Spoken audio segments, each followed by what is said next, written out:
to give them shape. What should such fellows as I do, crawling between earth and heaven? We are errant knaves all, believe none of us. Go thy ways to an under.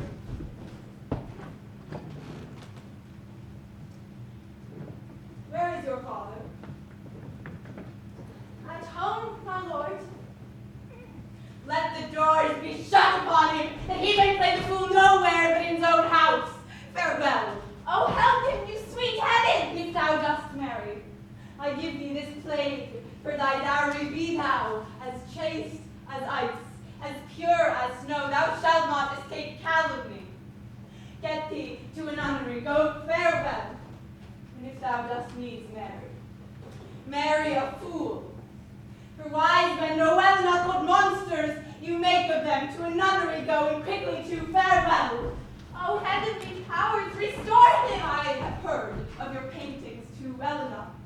God hath given you one face, and you make yourselves another. You jig, you amble, and you lisp, you nickname God's creatures, and make your wantonness your ignorance.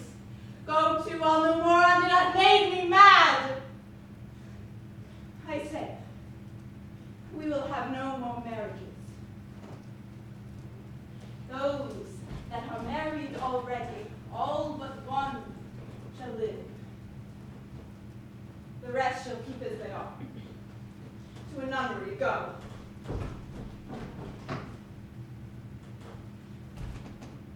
Oh, what a noble mind is here for throne. The courtiers, scholars, soldiers, eye, tongue, sword. The expectancy and rose of the fair state. The glass of fashion, the mold of form.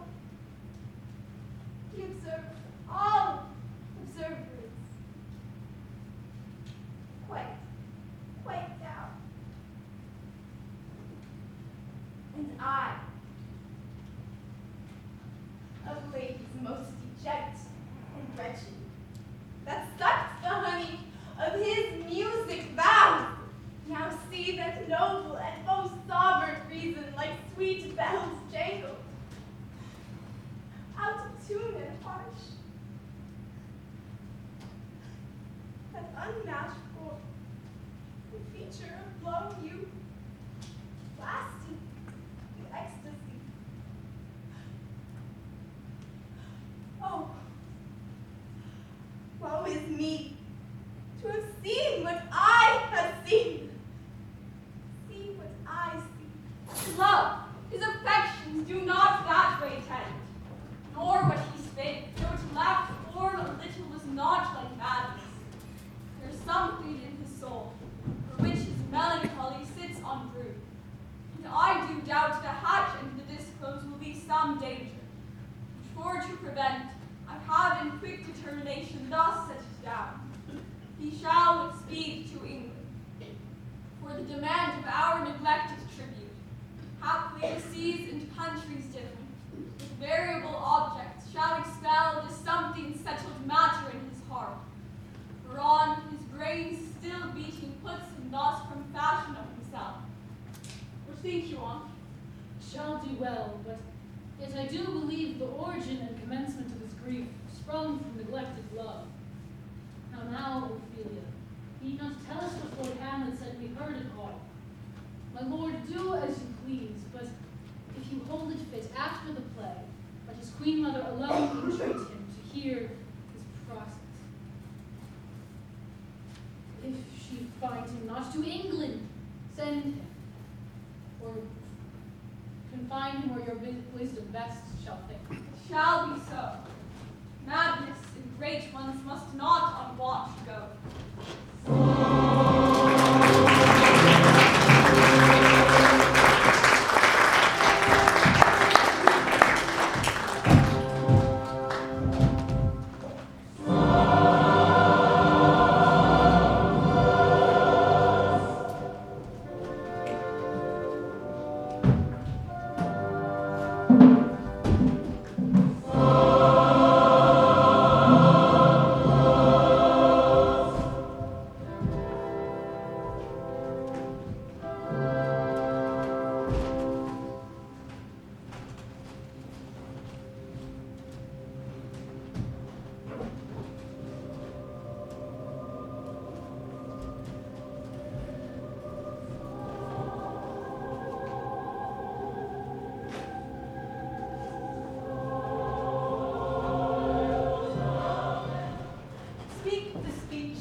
But if you mouth it, as many of our players do, I had as leave the town crier spoke my lines.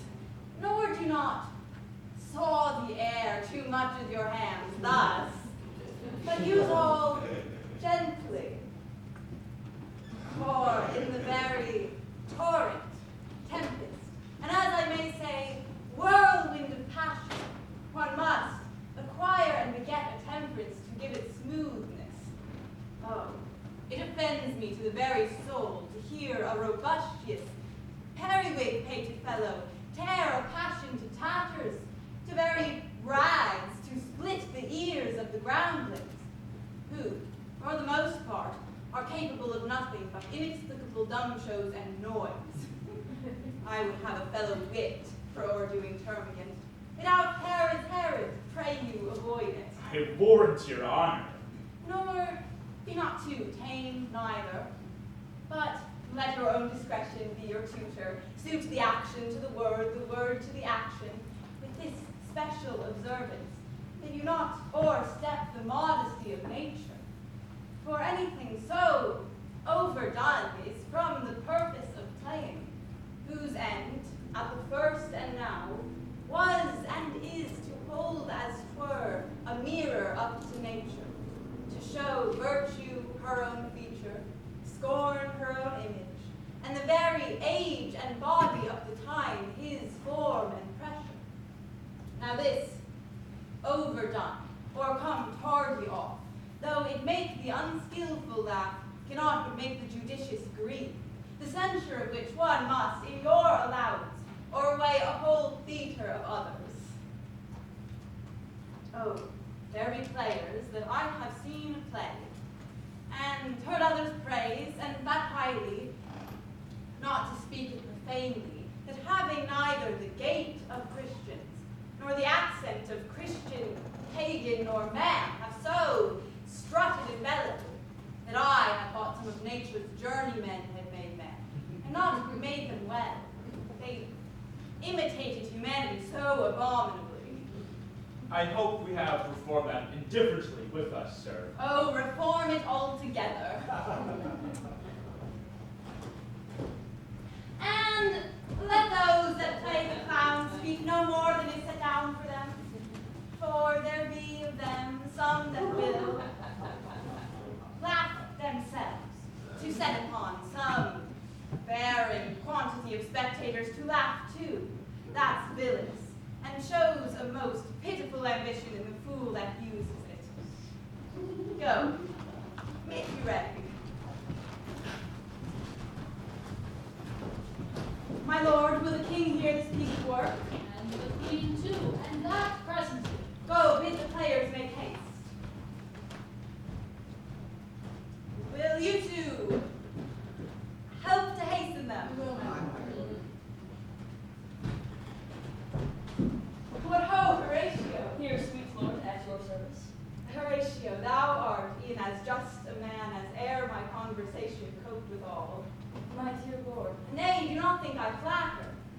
For what advancement may I hope from thee, that no revenue hast but thy good spirits to feed and clothe thee? Why should the poor be flattered? No, let the candy tongue lick at absurd pomp, and crook the pregnant hinges of the knee where thrift may follow fawning, thus out here. Since my dear soul was mistress of her choice, and could of men distinguish, her election hath sealed thee for herself, as one who in suffering all suffers nothing, a man whose fortunes, buffets, and rewards hath ta'en with equal thanks. And blessed are those whose blood and judgment are so well commingled that they are not a pipe for fortune's fingers to sound what stop she please. Give me that man that is not passion's slave, and I will wear him in my heart's core, aye, in my heart of hearts, as I do thee. Something too much of this. There is a play tonight before the king. One scene of it comes very near the circumstance which I have told thee of my father's death. When thou seest this act afoot, even with the very comment of thy soul. Observe my uncle. If his occulted guilt do not itself unkennel in one speech, it is a damned ghost that we have seen, and my imaginations are as foul as Vulcan's stizzy. I pray you, give him heedful note, for I mine eyes will rivet to his face, and after we will both our judgments join in censure of his seeming. Well, my lord, if ye still ought the worst this play is playing, and scape detecting, I will pay it back. They're coming to the play. I must be idle. Get you a place.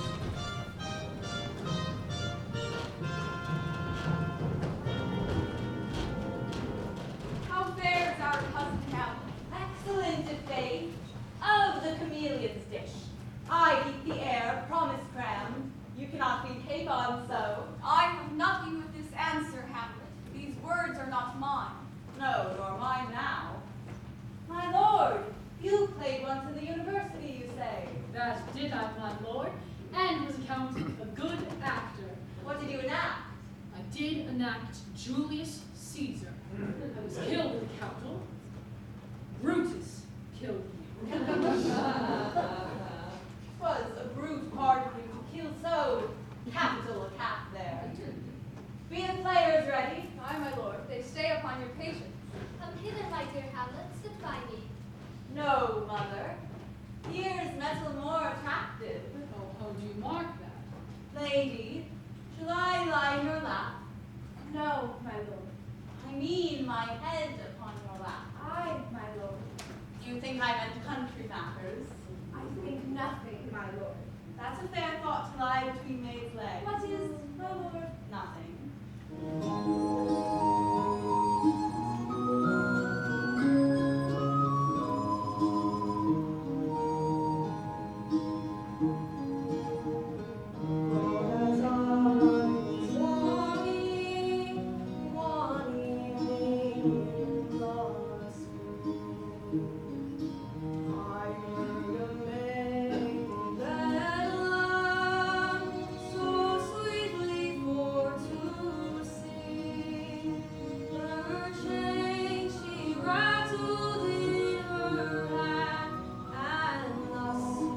Far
2 hours. Nay, 'tis twice 2 months, my lord. So long.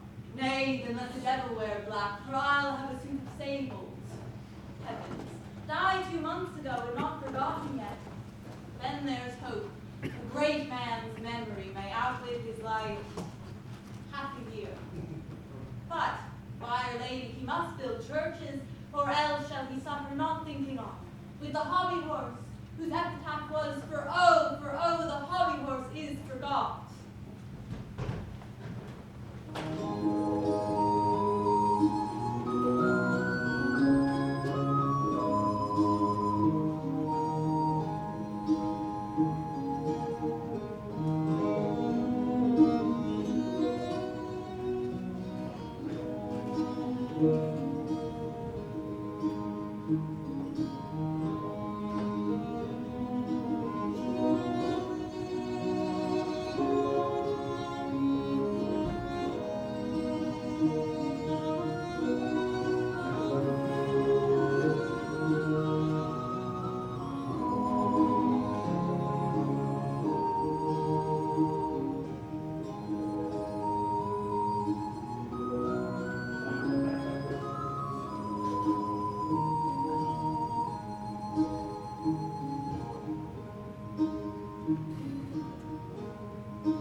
For our tragedy, here stooping to your clemency, we beg your hearing patiently.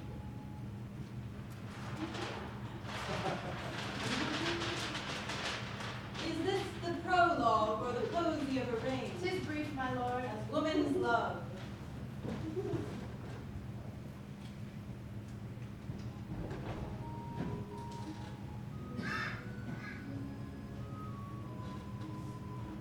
Full 30 times hath Phoebus' cart gone round, Neptune's salt wash, and Tellus' orbed round, and 30 dozen moons with borrowed sheen about the world, of times 12 30s been, since love our hearts, and Hymen did our hands, unite commutual in most sacred bands. So many journeys made the sun and moon count o'er ere love be done.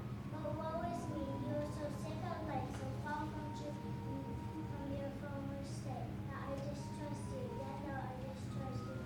Discomfort you, my love, though nothing less.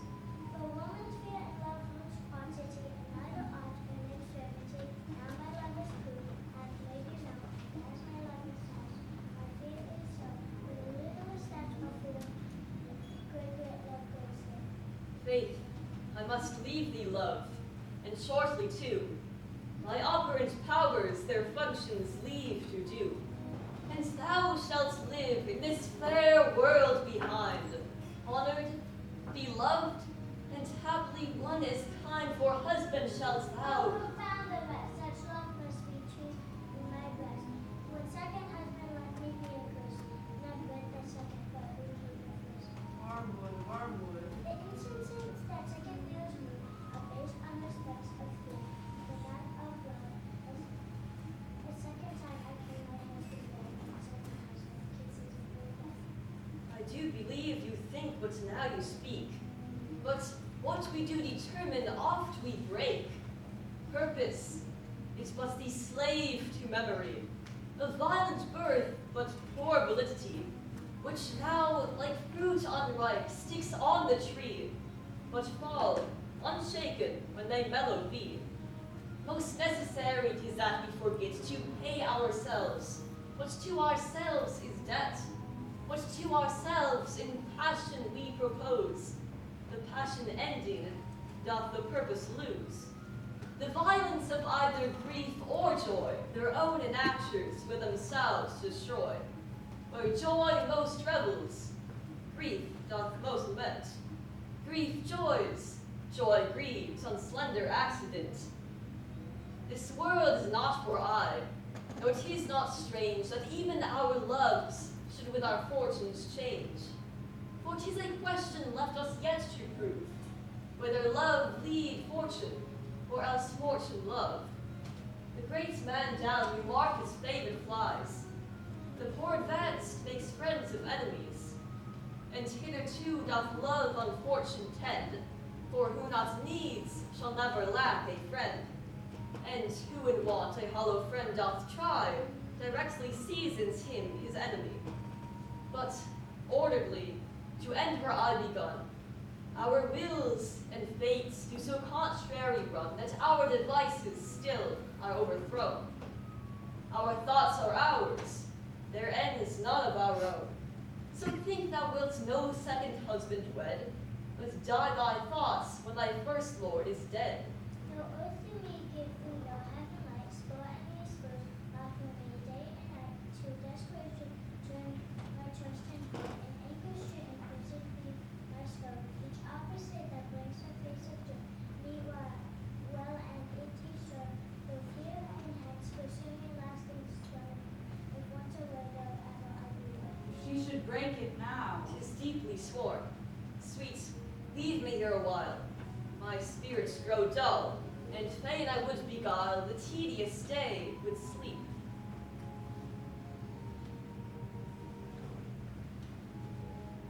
Sleep, I thank thee, never comes true to Madam, how like you this play? The lady doth protest too much, methinks. Oh, but she'll keep her word. Have you heard the argument? Is there no offense in it? No, no, they do but jest. Poison in jest. No offense in the world. What do you call the play? The mousetrap. Mary, how tropically. The Gonzago is the Duke's name. His wife Baptista, you shall see anon. 'Tis a knavish piece of work, but what of that? We that have free souls, and your majesty, it touches us not. But the gall and jade winds our withers are unwrung. This is one Lucianus, nephew to the king. You are as good as a chorus, my lord. I can interpret between you and your love if I can see the puppets down in. You are keen, my lord. You are keen. It would cost you groaning to take off my head. Still better and worse. So you mistake your husbands. Come, murderer, begin. Pox, leave thy damnable faces. Come, the croaking raven doth bellow for revenge. Thoughts black, hands apt, drugs fit, time agreed, confederate season, else no creature see. Thou mixture, rank of midnight weeds collected, with Hecate's ban thrice blasted, thrice infected, with natural magic, dire property, unwholesome life, usurped immediately.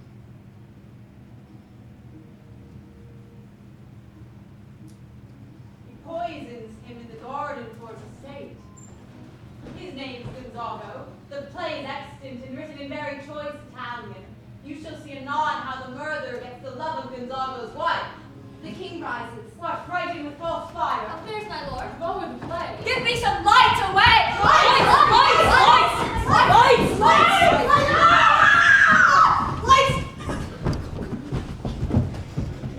Why, let the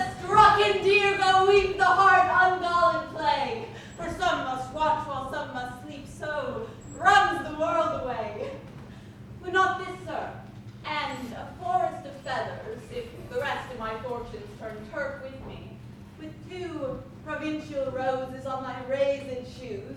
Get me a fellowship and a cry of players, sir. Half a share. A whole one I. For thou dost know, O Damon dear, this realm dismantled was of Jove himself, and now reigns here a very, very Patrick. You might have rhymed, my lord. Oh, good Horatio, I'll take the ghost's word for £1,000 since perceived. But very well. Upon the talk of the poisoning. I did very well, note him. Come some music, come the recorders. For if the king like not the comedy, why then belike he likes it not for die. Come, some music.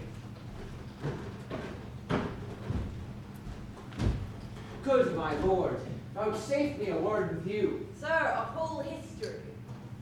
The king, sir, Aye, sir, what of him? is in his retirement marvelous distemper. With drink, sir. No, my lord, rather with choler. Your wisdom should show itself better to signify this to his doctor. For me to put it to his purgation would perhaps plunge him into far more choler. Good my lord, put your discourse into some frame, and starch not so wildly at my affair. I am tame, sir, pronounced. The queen, your mother, in very great affliction of spirit, hath sent me to you. You are welcome. Nay, good my lord, this discourse is not of the right breed. If you can make me a wholesome answer, I will do your mother's command. If not, your pardon and my return shall be the end of my business. Sir, I cannot What, my lord? make you a wholesome answer, my wit's disease. But, sir, such an answer as I can make you shall command, or rather, as you say, my mother. Therefore, no more, but to the matter, my mother, you say. And thus she says, your behavior hath struck her into amazement and admiration. Oh, wonderful son, that can so astonish a mother. But is there no sequel at the heels of this mother's admiration? In part, She desires to speak with you in her closet ere you go to bed. we shall obey, were she 10 times our mother.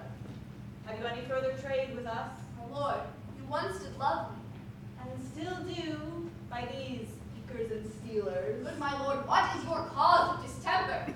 You do surely bar the door upon your own liberty if you deny your grief to your friend. Sir, I lack advancement. How can this be? You have the voice of the king himself for your succession in Denmark. Aye, sir, but while the grass grows, the proverb is something musty. Come, the recorders, let me see one. To withdraw with you, sir. Why do you go about to recover the wind of me as if you would drive me into a toil? Oh, my lord, if my duty be too bold, my love is too unmannerly. I do not well understand that. Will you play upon this pipe? My lord, I cannot. I pray you. Believe me, I cannot. I do beseech you. I know no touch of it, my lord. It's as easy as lying.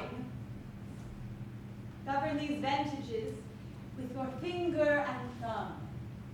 Give it breath with your mouth, and it will discourse most eloquent music. These cannot I command to any utterance of harmony. Why, look you now, how unworthy a thing you would make of me. You would play upon me. You would seem to know my stops. You would pluck out the heart of my mystery. You would sound me from my lowest note to the top of my compass. And yet there is much music, excellent voice in this little organ. Yet cannot you make it speak? But you think I am easier to be played on than a pipe. That you can fret me, you cannot play upon me. God bless you, sir. My lord, the queen will speak with you, and presently. Do you see yonder cloud that's almost in the shape of a camel? By Madison, it is like a camel indeed. He thinks it is like a weasel. It has backed like a weasel. Or like a whale. Very like a whale. Then I will come to my mother's by and by. They fool me to the top of my bent. I will come by and by. I will say so. By and by is easily said. Leave me, friends.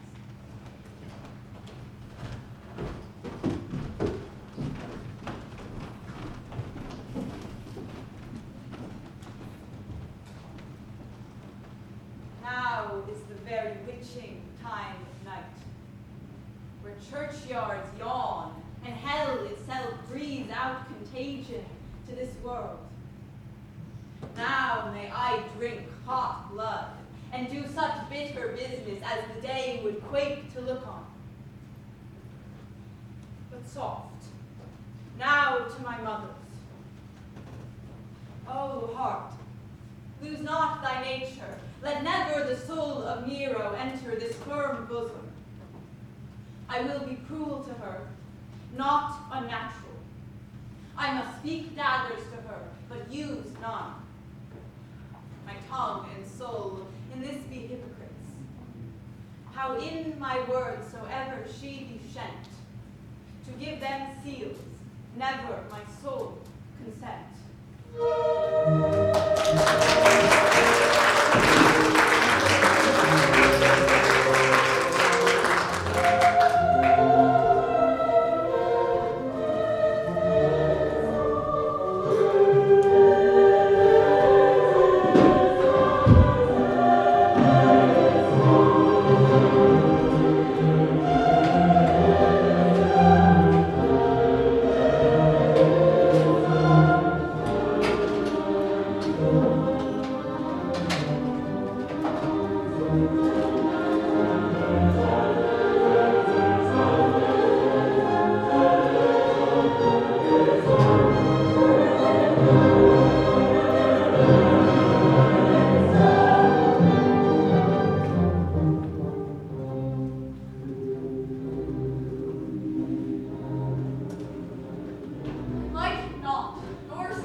My offense is rape.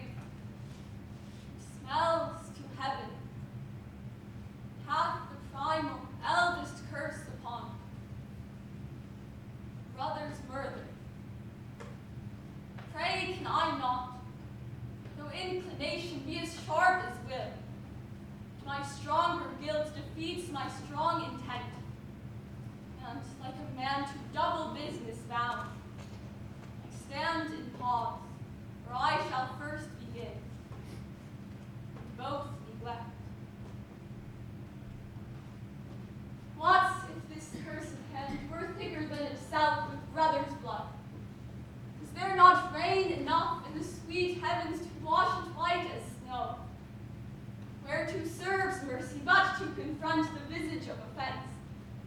what's in prayer but this twofold force, to be for solid ere we come to fall, or pardoned being down?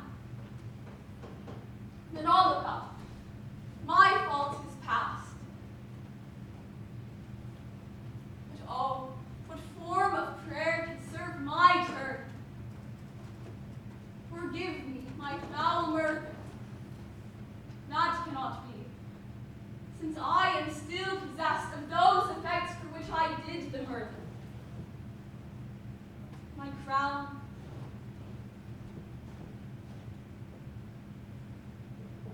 mine own ambition, my grief. May one be pardoned and retain the offense. In the corrupted currents of this world, offense's gilded hand may shove by justice, and oft 'tis seen the wicked prize itself buys out the law. 'Tis not so above. There is no shuffling. There the action lies in his true nature, and we ourselves compelled even to the teeth and forehead of our faults to give in evidence. What then? What rests? Try what repentance can, what can it not? Yet what can it when one cannot repent? O wretched state, O bosom black as death, O blinded soul that struggling to be free art more engaged. Help, angels! Make essay. Thou stubborn knees, and heart with strings of steel, and soft as sinews of the newborn babe, all may be well.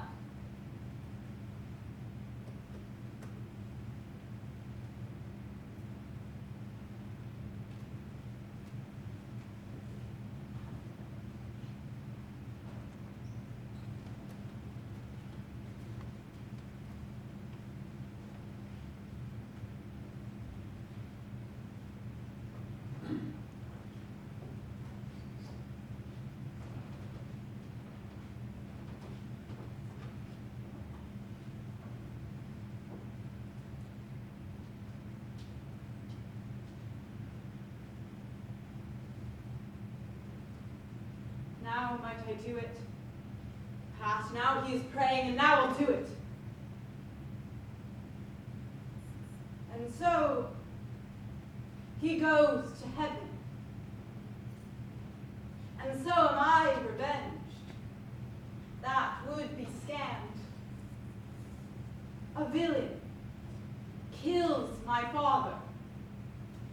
And for that, I, his sole son, do this same villain send to heaven. Oh, this is higher in salary, not revenge. He took my father grossly, full of bread, his crimes broad blown as flush as May, and how his audit stands. Who knows, save heaven? But in our circumstance and course of thought, 'tis heavy with him. And am I then revenged? To take him in the purging of his soul, when he is fit and seasoned for his passage? No. Of sword.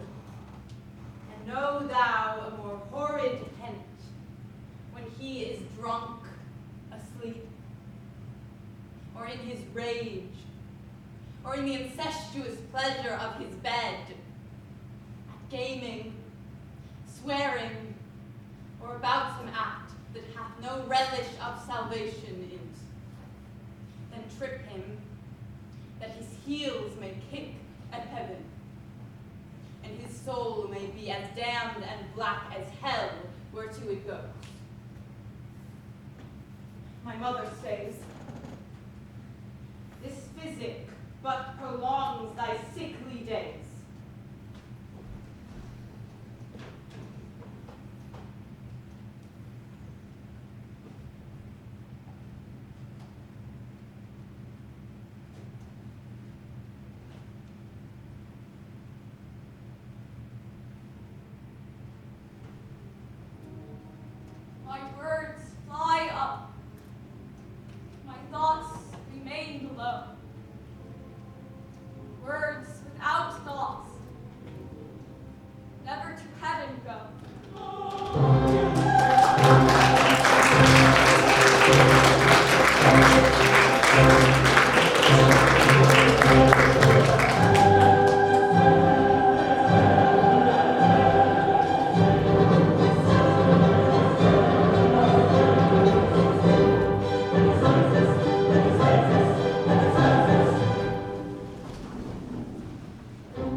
Tell him his ranks have been too broad to bear, and that your grace hath screened and stood between much heat and him.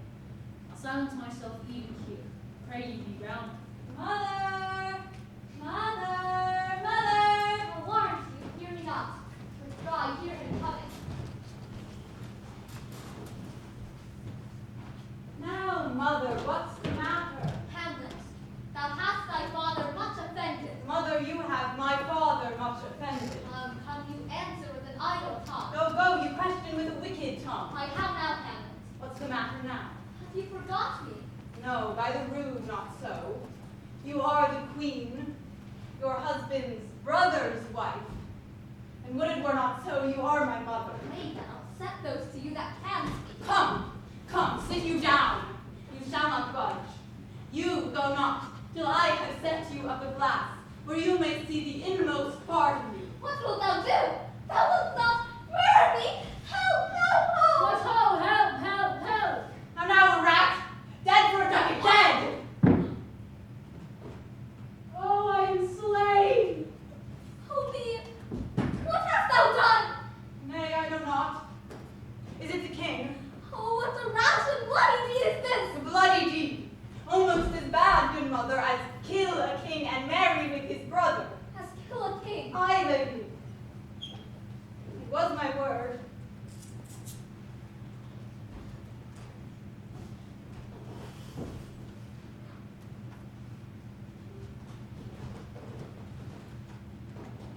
Thou wretched, rash, intruding fool.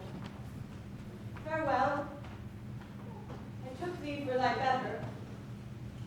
Take thy fortune. Thou find'st to be too busy is some danger. Leave wringing of your hands. Peace, sit you down, and let me wring your heart. For so I shall, if it be made of penetrable stuff. If damned custom hath not grasped it so, that it is proof and bulwark against sense. What have I done? That thou darest wag thy tongue in noise so rude against me? Such an act as blurs the grace and blush of modesty, calls virtue hypocrite, takes off the flower from the fair forehead of an innocent love and sets a blister there, makes marriage vows as false as dicers' oaths. Such a deed as from the body of contraction plucks the very soul, and sweet religion makes a rhapsody of words. Heaven's face doth glow. Yea, this solidity and compound mass, with tristful visage as against the doom, is thought sick at the act. I mean, what act? That roars so loud and thunders in the index. Look here, upon this picture, and on this, the counterfeit presentment of two brothers. See what a grace was seated on this brow. Hyperion's curls, the front of Jove himself, an eye like Mars to threaten and command, a station like the herald Mercury new lighted on a heaven-kissing hill, a form and combination indeed where every god did seem to set his seal to give the world assurance of a man. This was your husband. Look you now, it follows. Here is your husband, like a mildewed ear, blasting his wholesome brother. Have you eyes? Could you on this fair mountain leave to feed, and batten on this moor? Ha! Have you eyes? You cannot call it love, for at your age the heyday in the blood is tame. It's humble and waits upon the judgment. And what judgment would step from this to this? Sense, sure you have, else could you not have motion, but sure that sense is apoplexed. For madness could not err, nor sense to ecstasy was ne'er so thralled that it reserved some quantity of choice to serve in such a difference. What devil wast that thus hath cozened you at hoodman blind? Eyes without feeling, feeling without sight, ears without hands or eyes, smelling sans all. true scent could not so moan. Oh, shame! Where is thy blush? Rebellious hell, if thou canst mutine in a matron's bones, to flaming youth let virtue be as wax, and melt in her own fire. Proclaim no shame when the compulsive ardor gives the charge, since frost itself as actively doth burn, and reason panders will. Oh, Hamlet, speak no more. Thou turnest mine eyes into my very soul, and there I see such black degraded spots as will not leave their taint. Nay, but you live in the rank sweat of an enseamed bed, honeying and making love over the nasty Oh, sty. speak to me no more. A murderer and a villain, a slave that is not 20th part the tithe of your precedent lord, a vice of kings, a cutpurse of the empire and rule that from a shelf the precious diadem stole and put it in his pocket. No more! A king of shreds and patches. Save me, and hover o'er me with your wings, you heavenly guards. What will your gracious figure? Alas, he's mad. Do you not come, your tardy son to chide? That lapsed in time and passion, let's go by the important acting of your dread command. Oh, say, Do not forget, this visitation is but to whet thy almost blunted purpose. But look, amazement on thy mother sits. Oh, step between her and her fighting soul, conceit in weakest body, strongest works. Speak to her, Hamlet. how is it with you, lady? Alas, how is it with you, that you defend your eye on vacancy, and with the incorporeal air do hold discourse?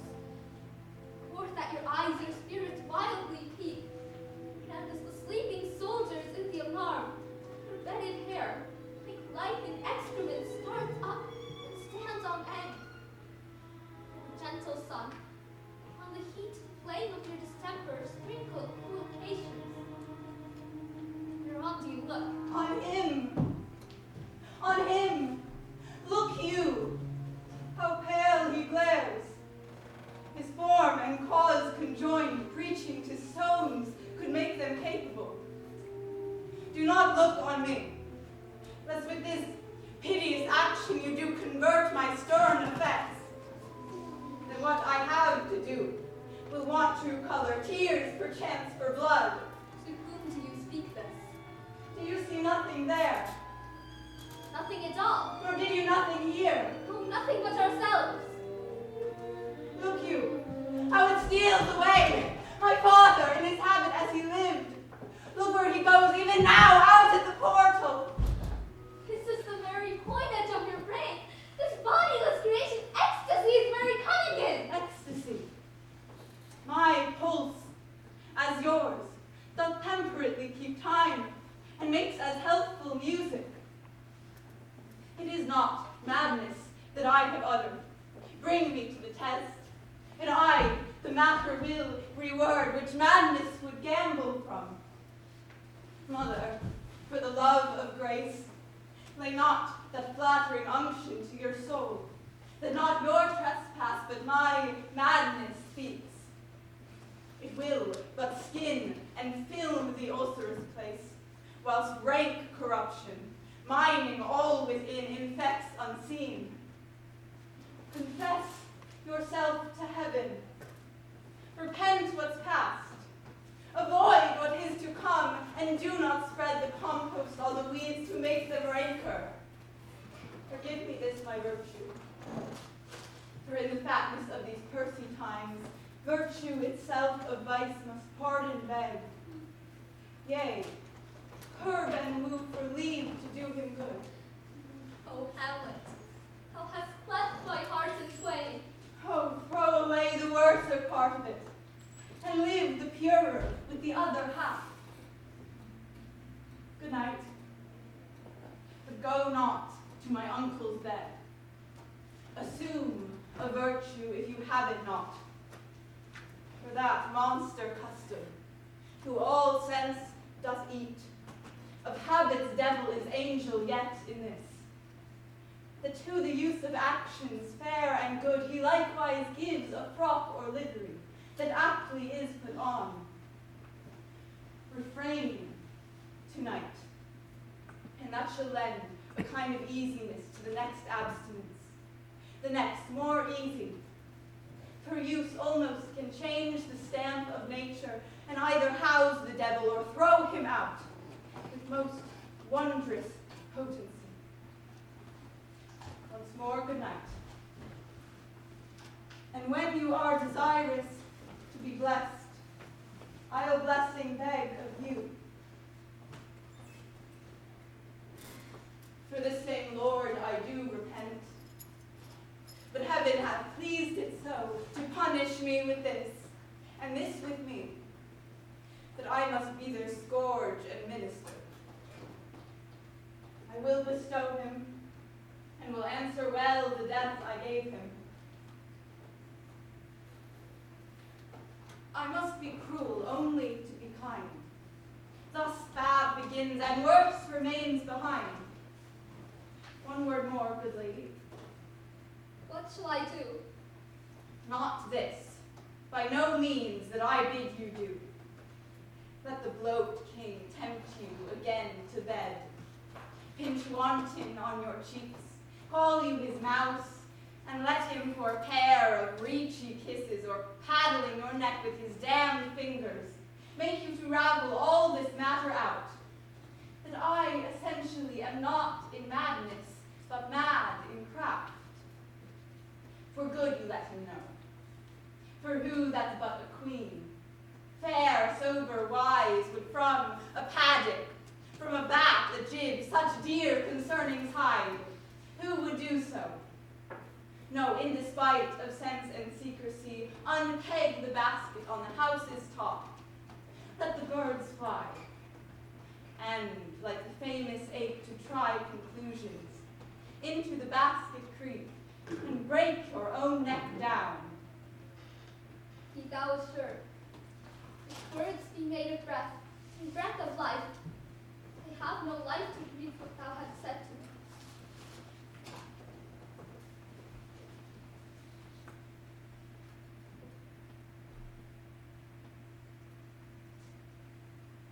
I must to England. You know that. Alack, I had forgot. It was so concluded on. There's letters sealed.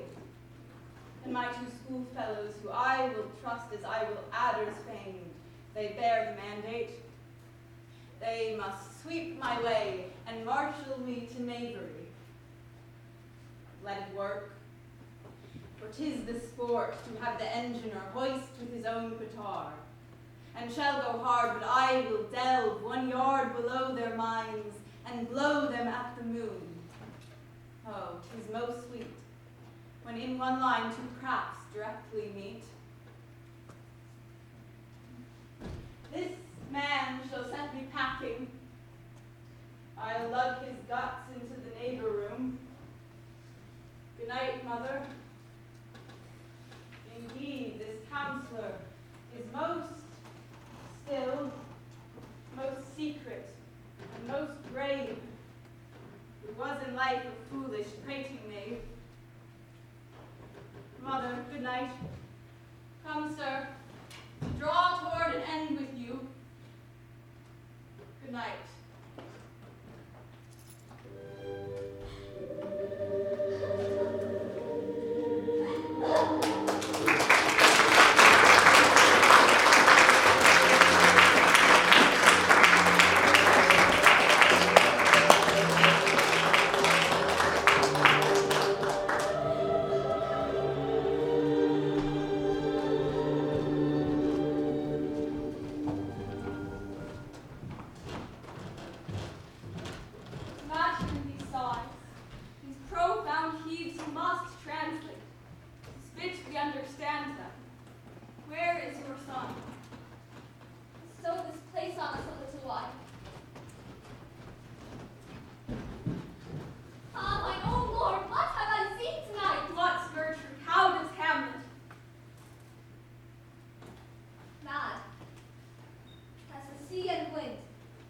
Both contend which is the mightier.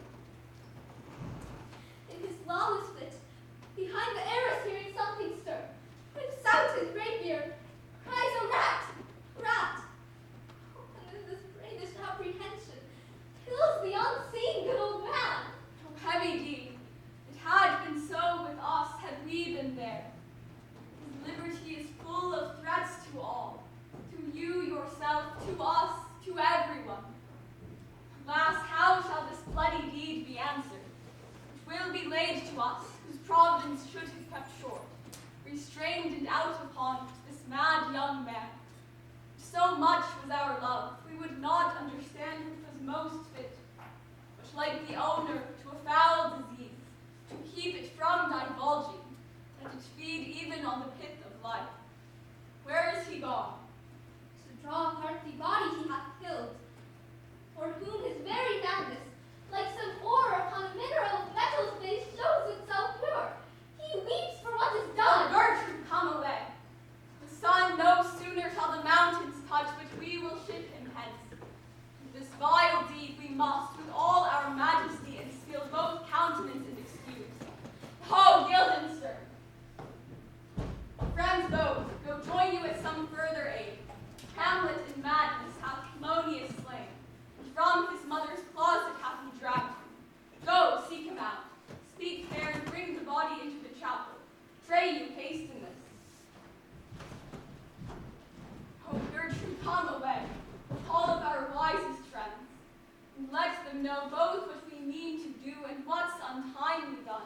Oh, come away.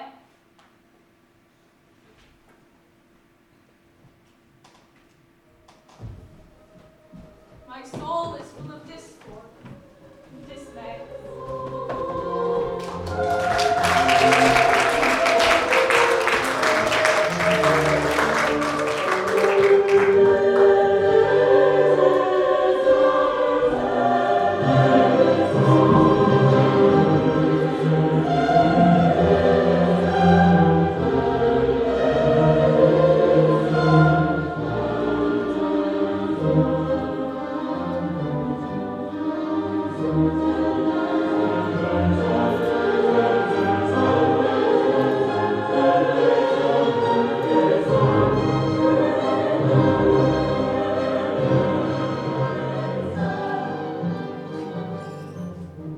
Safely stowed. Hamlet! Lord Hamlet! But soft! What noise? Who calls on Hamlet? Oh, here they come. You done, my lord, with the dead body.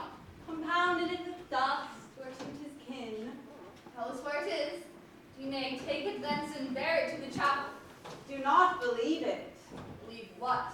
That I can keep your counsel and not my own. Besides, to be demanded of a sponge, what replication should the son of a king? Take you me for a sponge, my lord. I, that soaks in the king's countenance, his rewards, his authorities.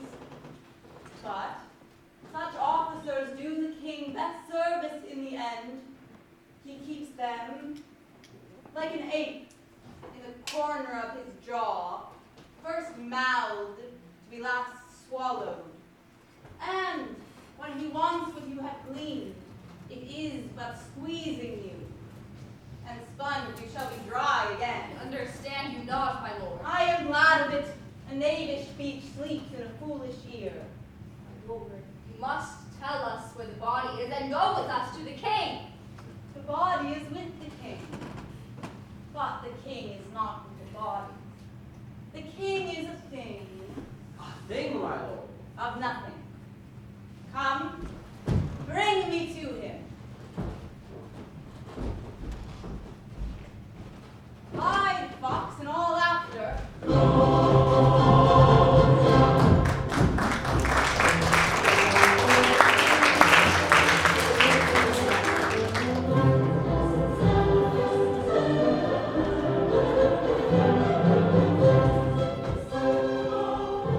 I sent to seek him and to find the body. How dangerous is it that this man goes loose? It must not we put the strong law on him. He's loved of the distracted multitude, who like not in their judgment, but their eyes. And where 'tis so, the offender's scourge is weighed, but never the offense. To bear all smooth and even, this sudden sending him away must seem deliberate pause. Disease's desperate groan, by desperate appliance are relieved, or not at all. How now hath befallen? Where the dead body is bestowed, my lord, we cannot get from him. But where is he? Without, my lord. Sorry.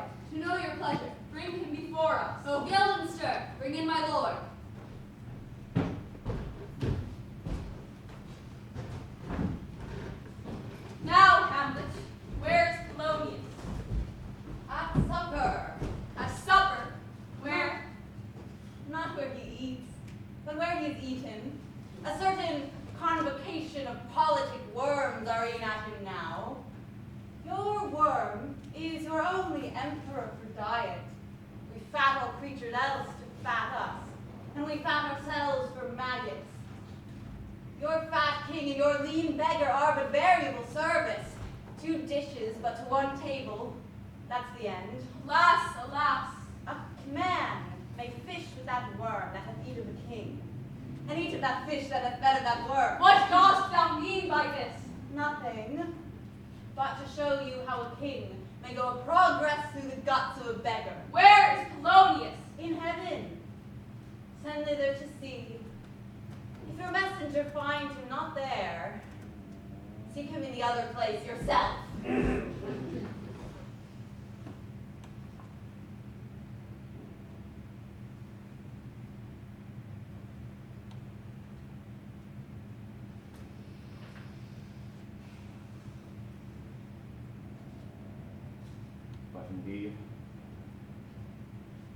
But indeed, if you find him not within the month, you shall nose him as you go up the stairs into the lobby. Go, seek him there. He'll stay till you come. Hamlet, this be for thine especial safety, which we do tender, as we dearly grieve for that which thou hast done, must send thee hence with fire and quickness. Therefore prepare thyself. The bark is ready, the wind at help, the associates tend, and everything is bent for England. For England. Aye, Hamlet. Good. So is it if thou knewest our purposes. I see a cherub that sees them. But come, for England. Farewell, dear mother. Thy loving father, Hamlet. My mother. Father and mother is man and wife. Man and wife is one flesh. Therefore, my mother, come for England. All commit, but tempt with speed of war. Delay it not, we'll have the pen tonight. Away, for everything is sealed and done that else leans on the affair. Train, make haste. And, England, my love thou holds it oft, as my great power thereof may give thee sense. Since yet thy cicatrice looks raw and red after the Danish sword, and thy free awe pays homage to us, thou mayst not coldly set our sovereign process, which imports at full, by letters congruent to that effect, the present death of Hamlet. Do it, England, for like the hectic in my blood he rages, and thou must cure me till I know 'tis done. Howe'er my house, my joys were ne'er begun.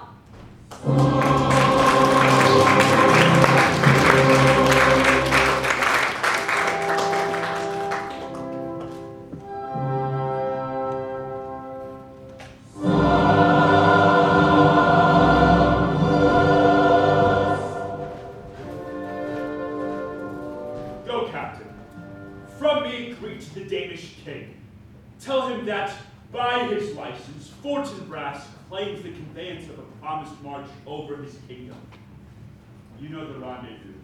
If that his majesty would aught with us, we shall express our duty in his eye and let him know so. I'll do my love. Go, softly on.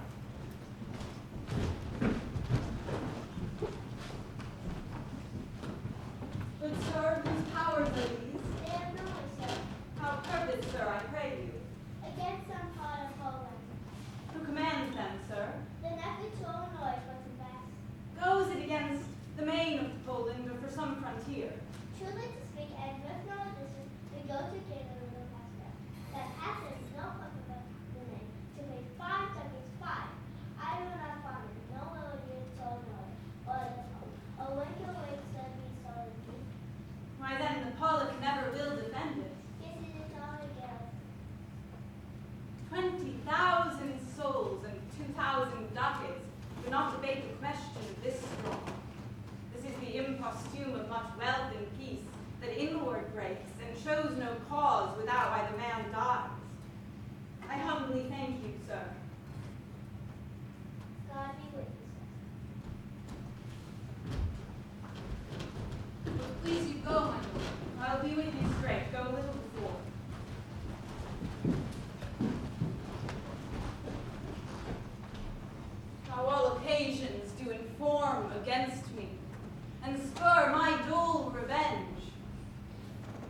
What is a man? If the chief good and market of his time be but to sleep and feed, a beast, no more. Sure, he that made us with such large discourse, looking before and after, gave us not that capability, and God-like reason to fuss in us unused. Now, whether it be bestial oblivion, or some craven scruple of thinking too precisely on the event, a thought which quartered hath but one part wisdom, and ever 3 parts coward. I do not know why yet I live to say this things to do, since I have means, and cause, and strength, and will to do it. Examples gross as earth exhort me. Witness this army of such mass and charge, led by a delicate and tender prince, whose spirit, with divine ambition puffed, makes mouths at the invisible event, exposing what is mortal and unsure to all that fortune, death, and danger dare, even for an eggshell. Rightly to be great is not to stir without great argument, but greatly to find quarrel in a straw, when honor's at the stake.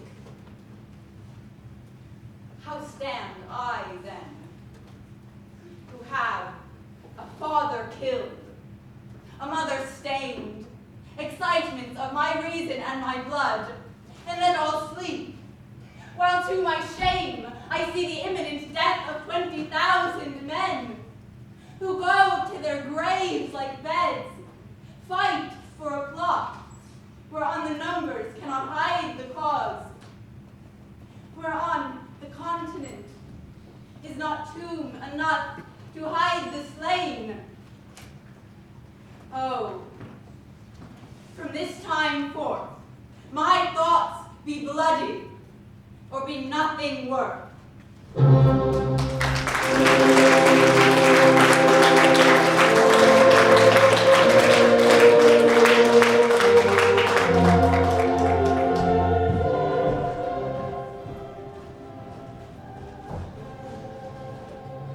We beg your indulgence for a brief intermission.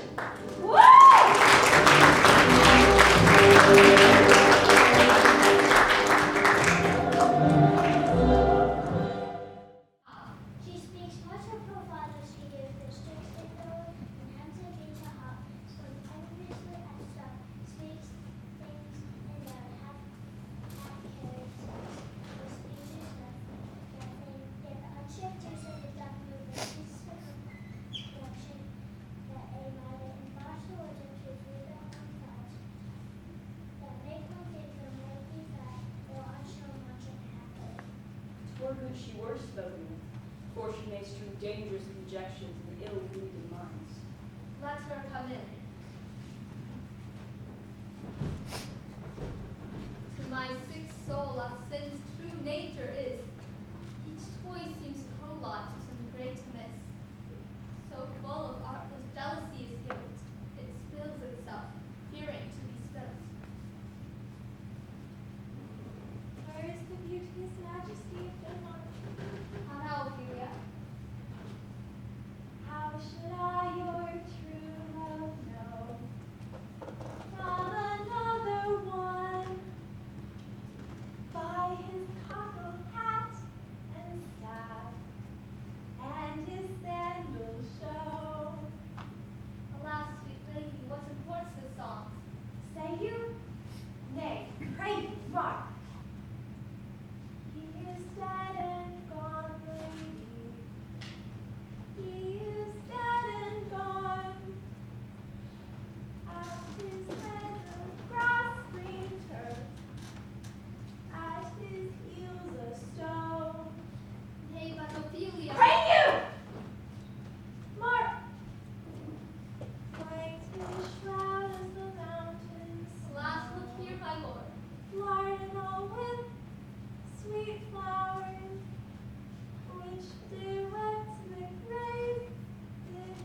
do you, pretty lady? Well, God ill ye. They say the owl is the baker's daughter. Lord, we know what we are, but know not what we may be. God be at your table. Seat upon her father. Pray, let's have no words of this. But when they ask you what it means, say this. Tomorrow is St. Valentine's Day, up in the morning time, and I am laid at your window to be your Valentine. And up he rose and donned his clothes, and up the chamber door, let in the maid, that out the maid, never departed more. Pretty Ophelia. Indeed, law without an oath, I'll make an end on't. I just say by St. Charity, a lad can fight for shame. Young men will do it, if they come to it. My cock they are to blame. Quoth she, before you tumbled me, you promised me to wed. He answers,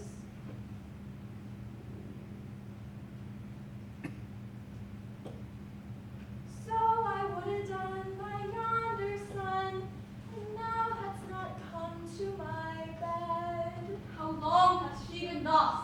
I hope all will be well. We must be patient. But I cannot choose but weep to think that they should lay him in the cold ground.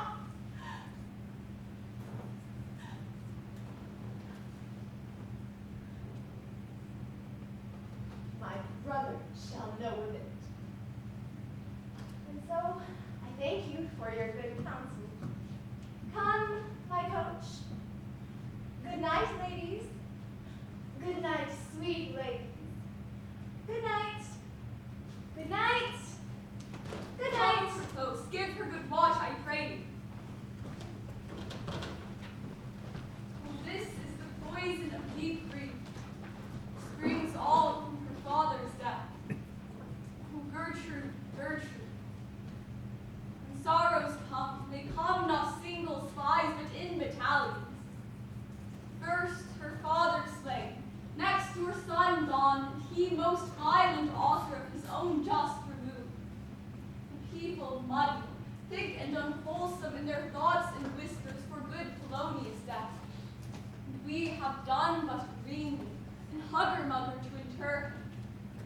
Poor Ophelia, divided from herself and her fair judgment, without the which we are pictures, mere beasts. Last and as much containing as all these, her brother is in secret come from France, feeds on his wonder, keeps himself in clouds, and wants not buzzers to infect his ear with pestilent speeches of his father's death. Oh, my dear Gertrude, it's like to a murdering piece, in many places that gives me superfluous death. What noise is this? Where are my Switzers? Let them guard the door. What's the matter? Save yourself, my lord. The ocean, of appearing of his nest, eats not the flags with more impetuous haste than young Laertes, and arides his head, or bears your officers. The rabble call him lord, and as the world were now about to begin, antiquity forgot, custom not known, the ratifiers to props every word. They cry, choose we, Laertes shall be king. Caps, hands, tongues applauded to the clouds. Laertes shall be king. Laertes king. Laertes shall be king! We Laertes! Cheerfully on the false trail they cry. This is counter, all you false-stated dogs! The doors are broke. Where is this king? Sir, stand to all without. No, let's come in! I pray you give me leave. We will! I thank you. Keep the door. Oh, thou vile king, give me my father. Only to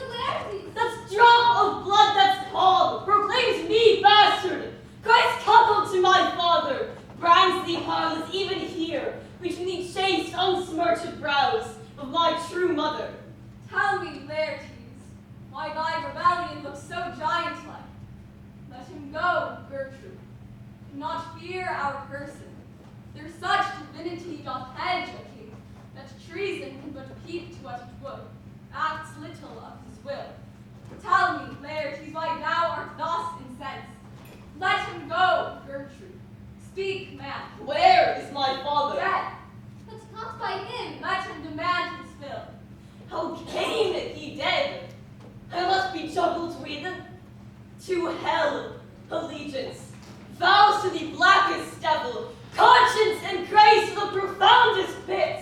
I dare damnation. To this point I stand, that both the worlds I give to negligence. Let come what comes. Only I'll be revenged most throughly for my father. Who shall stay you? My will, not all the world. And for my means I'll husband them so well, they shall go far with little. Good Laertes, if you desire to know the certainty of your dear father's death, is writ in your revenge, that swoop-stake, you will draw both friend and foe, winner and loser. None but his enemies. Will you know them then? To his good friends, thus wide I'll open my arms, and, like the kind life-rendering pelican, repass them with my blood. Why now you speak like a good child and a true gentleman, but I am guiltless of your father's death, and am most sensibly in grief for it. It shall is level to your judgment, Pierce, as day does to your eye. How now, what noise is that?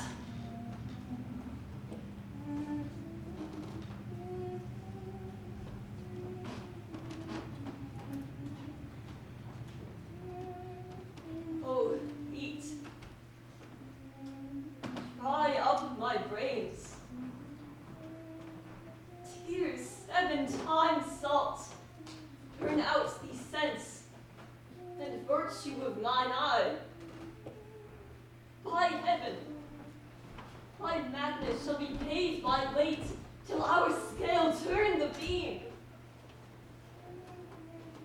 Oh, Rose of May, dear maid, kind sister, sweet Ophelia. Oh heavens, is it possible a young maid's wits should be as mortal as an old man's life? Nature is fine in love, and where 'tis fine, it sends some precious instance of itself after the thing it loves. For him barefaced on the bier, hey non, nonny, nonny, hey non, and in his brave brain many a tear. Fare you well, my dove. Hadst thou thy wits, and didst persuade revenge, it could not move thus. You must sing. A down, and they call him a downer. Oh, how the wheel becomes. It is the false steward that stole his master's daughter.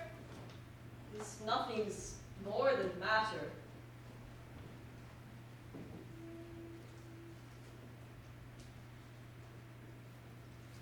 There's Rosemary. That's for remembrance. Pray you, love, remember.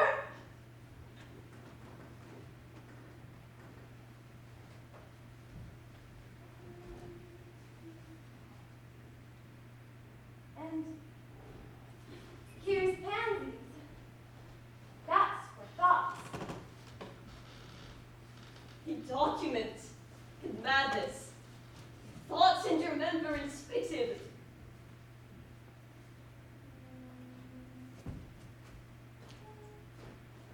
There's fennel for you and columbines.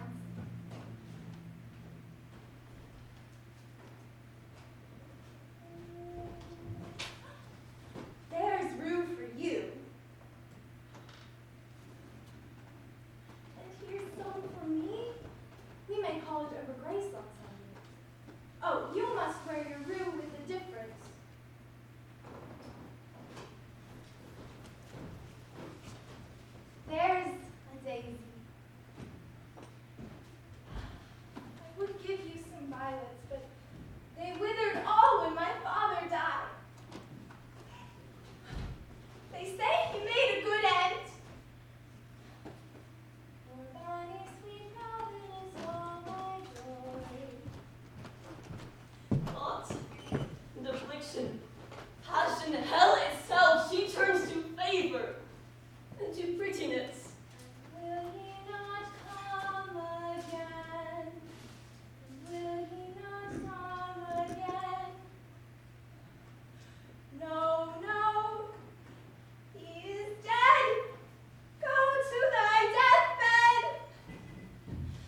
you labor with your soul to give it due content. Let's this be so.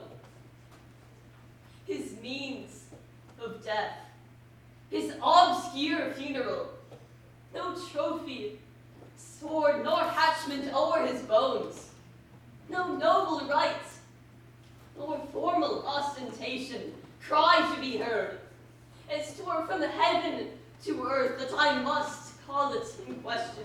So you shall. And where the offense is, let the great axe fall. I pray you, go with me.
God bless you, sir.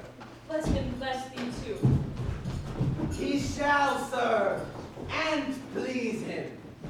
There's a letter for you, sir. It comes from the ambassador that was bound for England. If your name be Horatio, as I am led to know it is.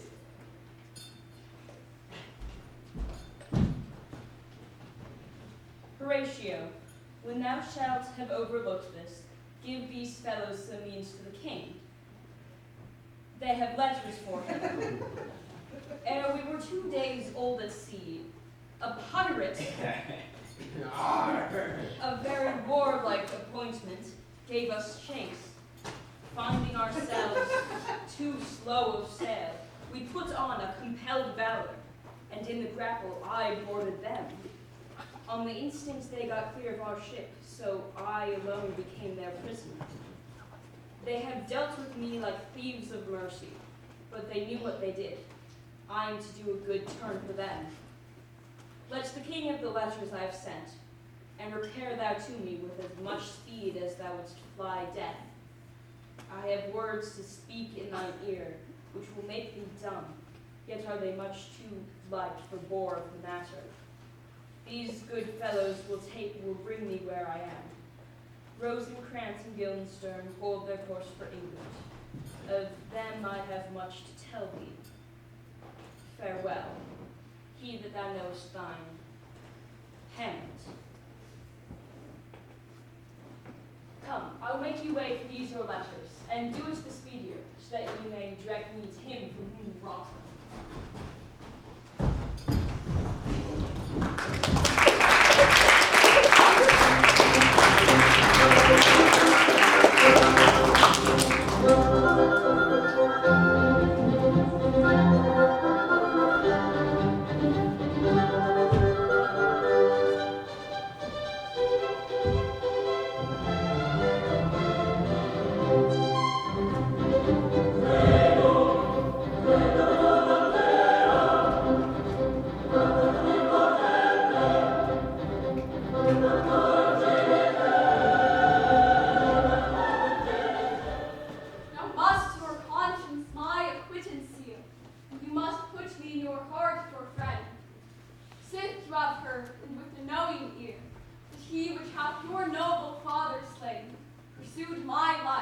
well appears.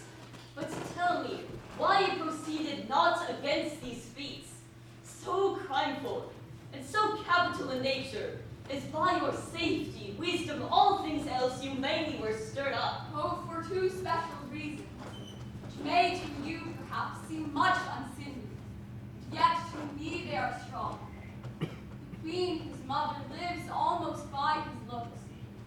For myself, my virtue or my blame, and either which, she is so conjunctive to my life and soul, and as the star moves not within his sphere, I could not but by her. The other motive, why to a public count I might not go, is the great love the general gender bear, who dipping all his faults in their affection, would, like the spring that turneth wood to stone, convert his gyves to braces, so that my arrows, too slightly timbered for so loud a wind, have reverted to my bow again, and not where I had aimed them. And so have I a noble father lost, a sister driven into desperate terms, whose worth, if praises may go back again, stood challenger on mount of all the age for her perfections. But my revenge will come. Break not your sleeps for that. You must not think that we are made of stuff so flat and dull that we can let our beard be shook with danger and think it pastime. You shortly shall hear more. I loved your father, and we love our son, and that I hope will teach you to imagine. How now, what news? Letters, my lord, from Hamlet. This to your majesty, and this to the queen. From Hamlet, who brought them. They were given to me by Claudio. We received them with him that brought them. Laertes, you shall hear them. Leave us.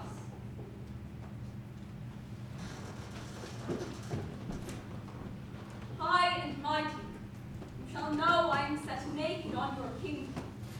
Tomorrow shall I beg leave to see your kingly eyes, and I shall, first asking your pardon thereunto, recount the occasion of my sudden and more strange return.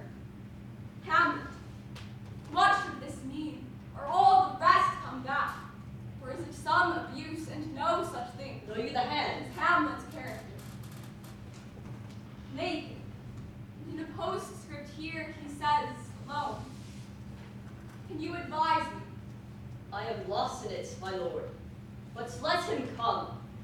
It warms the very sickness in my heart, that I shall live and tell him to his teeth.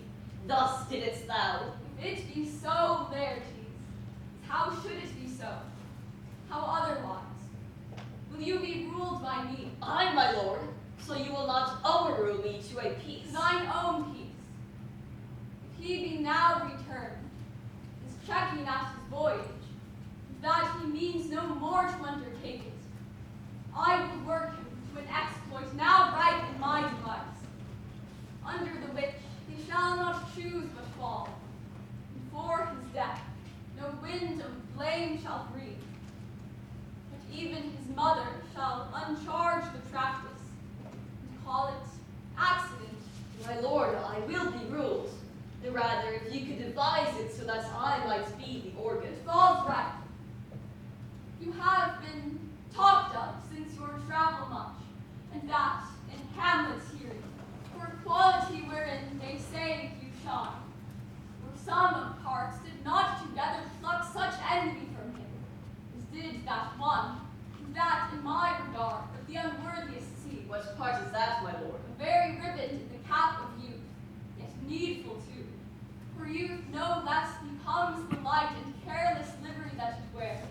In settled age his sables and his beads, in 40 health and greatness. 2 months since, here was a gentleman of Normandy. I have seen myself and served against the French. They can well on horseback. But this gallant had witchcraft in it. He flew unto his seat, and to such wondrous doing brought his horse, as he had been in course and demi-nature with the brave beast. So far he topped my thought, but I in forgery of shapes and tricks, am short of what he did. A Norman must. A Norman.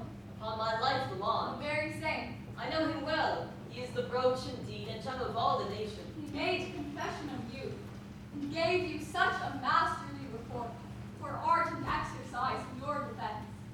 And for your rapier most especially that he cried out, it would be a sight indeed, if one could match you. The scribers of their nation he swore, that neither motion, guard, nor eye, if you opposed them.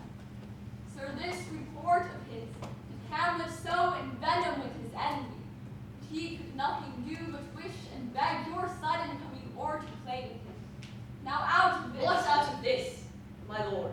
Laertes, was your father dear to you? Or are you like the painting of a sorrow, a face without a heart? Why ask you this? Not that I think you did not love your father, but that I know love is begun by time. And that I see in passages of truth. Time qualifies the spark and fire. There lives within the very flame of love a kind of wick or snuff that will abate it. And nothing is that like goodness still. For goodness, growing to a pleurisy, dies in his own too much. That we would do, we should do when we would, for this wood changes, and hath abatements and delays as many as there are tongues, our hands, our accidents. And then this should is like a spendthrift sigh that hurts by easy. But to the quick of the ulcer, Hamlet comes back. What would you undertake to show yourself your father's son, indeed more than in word? To cut his throat to the church. No place, indeed, should murder sanctuarize. Revenge should have no bounds. But, good Laertes, will you do this? Keep close within your chamber. Hamlet returned shall know you are come home. Will put on those shall praise your excellence. Set a double varnish on the fame the Frenchman gave you. He being remiss, most generous and free from all contriving, will not peruse the foils, so that with ease or with a little shuffling, you may choose a sword unbaited, and in a pass of practice, requite him for your father. I will do it. And for that purpose, I'll anoint my sword. I bought an unction of a mountebank, so mortal that but dip a knife in it, where it draws blood, no cataplasm so rare, collected from all simples that a virtue under the moon can save the thing from death that is but scratched withal. I'll touch my point with this contagion, that if by galling slightly, it may be death. Let's further think of this. Weigh what convenience both of time and means may fit us to our shape. If this should fail, and that our drift look through our bad performance, 'twere better not to say. Therefore, this project should have a back or second. It might hold, if this did last in truth. Soft, let me see. Make a solemn wager on your punnings. I have. When in your motion you are hot and dry, is make your bouts more violent to that end, and that he calls for a drink, will have prepared him a chalice for the nonce, whereon but sipping, if he by chance escaped your venom stock, our purpose may hold there. But stay, what noise? How now, sweet queen? One blow doth tread upon another's heel. So fast they follow. Your sister's drowned, Laertes. Drowned. Oh, where? There is a willow grows aslant a brook. It shows his four leaves in glassy streams. There with fantastic garlands did she come, of crowflowers, nettles, daisies, mongrels, that liberal shepherds give a grosser name, but our cold maids do dead men's fingers call them.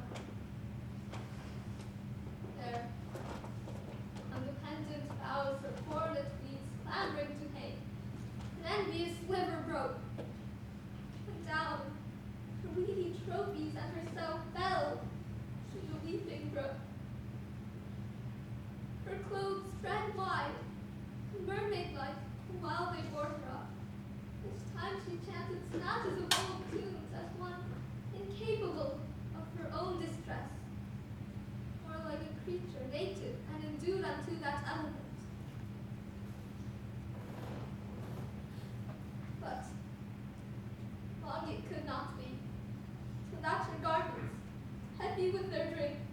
Hold the poor wretch from her melodious lay to muddy death. Alas, then, she is drowned. Drowned.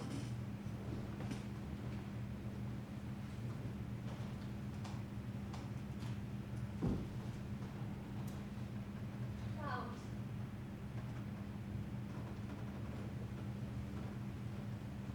Too much of water hast thou, poor Ophelia, and therefore I forbid my tears. But yet it is our trick. Nature, her custom holds, let shame say what it will. When these are gone, the woman will be out. But you, my lord, I have a speech of fire that fain would blaze, but that this folly doubts it. Let's follow Gertrude.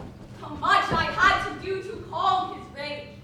Now fear I this will give it start again, therefore let's follow.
church? Or will the gallows make you well to thee? To the guest, come. Who builds stronger than a mason? A shepherd, a carpenter. Aye, tell me that, son. Yo, No, I can to it. tell. Cudgel thy brains no more about it, for thy dull ass will not mend his pace of beating. And when thou art asked this question next, say, bravely, the houses he makes last till doomsday. Go, get thee to yon, fetch me a stoop of liquor.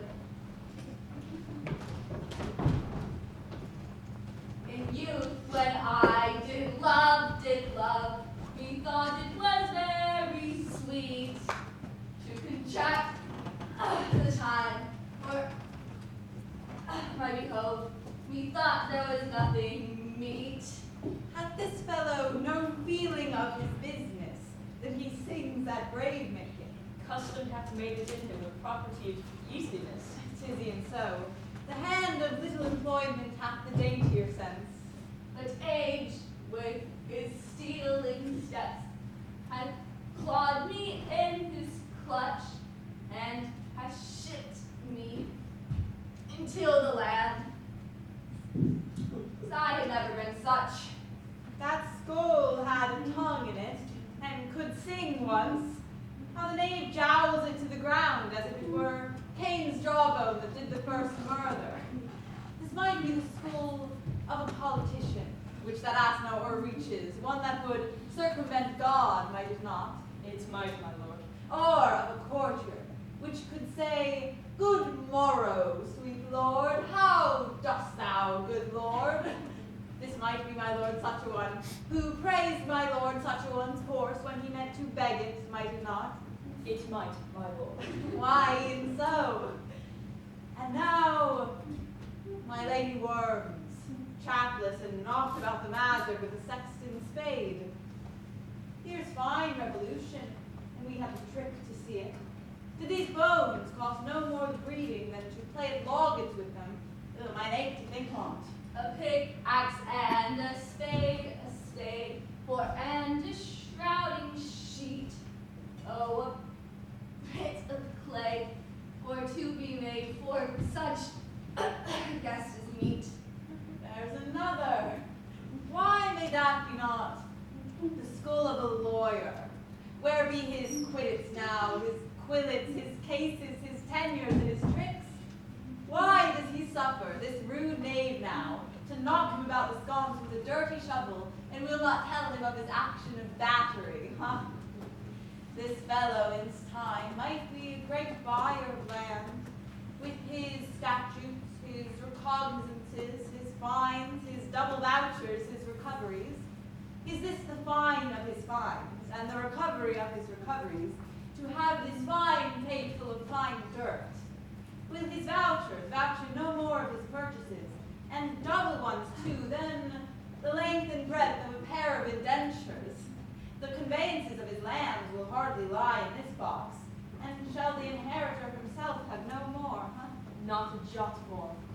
Is not parchment made of sheepskins? I, my lord, and of calfskins too. They are sheep and calves that will seek out assurance in that. I will speak to this fellow. Whose grave's this, Hera? Mine, sir. A pit of clay, for to be made, for such a guest is meet. I think it be thine, for thou liest in it. You lie out on, sir. Therefore 'tis not yours. For my part, I do not lie it. It is mine. Thou dost lie in. To be in, then say it is thine. 'Tis for the dead, not for the quick. Therefore thou liest. 'Tis a quick lie, sir, to away gain from me to you. What man dost thou dig it for? For no man, sir. Oh, what woman then? For not neither. Who is to be buried in? One that was a woman, sir, but rest her soul. She's dead. How absolute the knave is. We must speak by the card, or equivocation will undo us. By the Lord, Horatio, these 3 years I have taken note of it. The age is grown so thick that the toe of the peasant comes so near the heel of the courtier he galls his kine.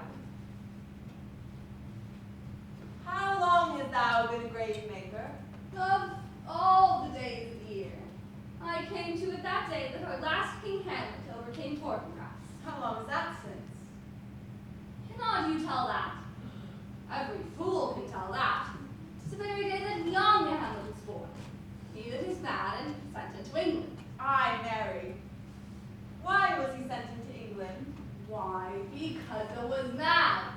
The shall recover his wits there. But if it do not, 'tis no great matter there. Why?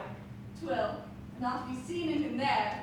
There, the men are as bad as he.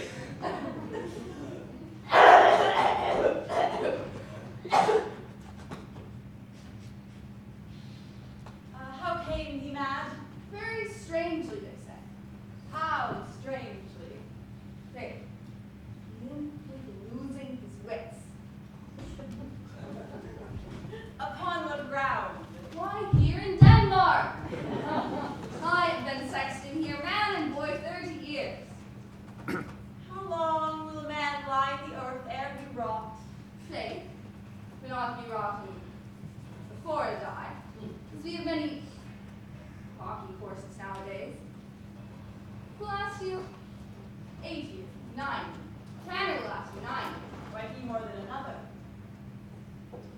Why, his hide is so tender and straight, to keep water out of a great while. Your water is a sore decay of your horse and dead body. Here's a skull now. This skull has lain here 23 years. Whose was it?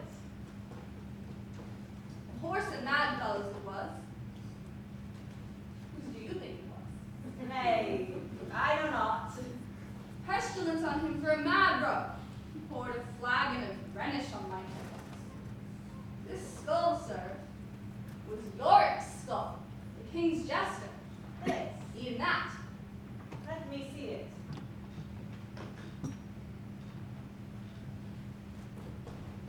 Alas, poor Yorick. I knew him, Horatio. A fellow of infinite jest, of most excellent fancy, yet bore me on his back 1,000 times. And now how abhorred in my imagination it is. My gorge rises out. Here hung those lips that I have kissed I know not how oft. Where be your jibes now, your gambols, your songs, your flashes of merriment that were wont to set the table on a roar? Not one now to mock your own grinning, quite a catfallen. Get you to my lady's chamber. Tell her, let her paint an inch thick. To this favor she must come. Make her laugh at that. I prithee, Horatio, tell me one thing. What's that, my lord? Dost thou think Alexander looked this fashion in the earth? E'en so. And smelt so, too. E'en so, my lord. To what base uses we may return, Horatio? Why may not imagination trace the noble dust of Alexander till he find it stopping a bunghole?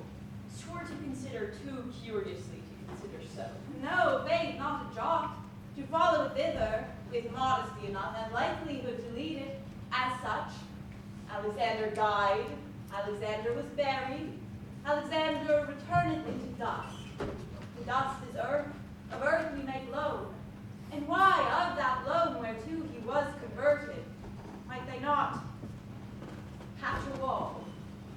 Imperious Caesar, dead and turned to clay, might stop a hole to keep a wind away. Oh, that earth which kept the world in awe should patch a wall to expel the winter thaw. But soft aside, here comes the king, the queen, and courtiers. Who is it they follow? And with such maimed rites, is thus the token course they follow gives the best of hands for due his own life. Some estate. Couch me a while and mark.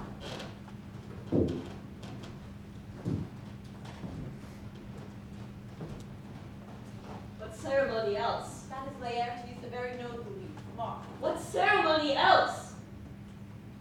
Her obsequies have been as far enlarged as we have warranted. Her death was doubtful, and but that great command o'ersways the order.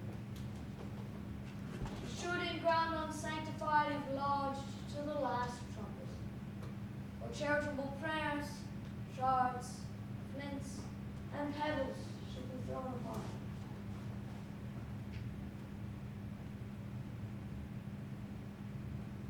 Yet here she is.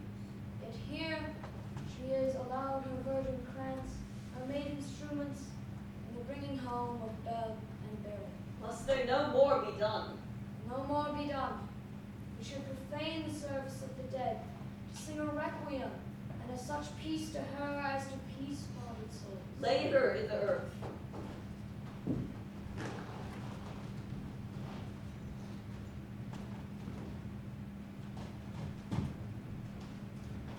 And from her fair and unpolluted flesh may violets spring. I tell thee, churlish priest, a ministering angel shall my sister be when thou liest howling. What? The fair Ophelia? Sweet the sweet. Farewell. I hope thou shouldst have been my Hamlet's wife. I thought thy bride bred to have death, sweet maid, not have strewed thy grave. Oh, trouble, woe, full 10 times trouble, on that cursed head, whose wicked deed thy most ingenious sense deprived thee of. Hold off the earth awhile, till I have caught her once more in mine arms.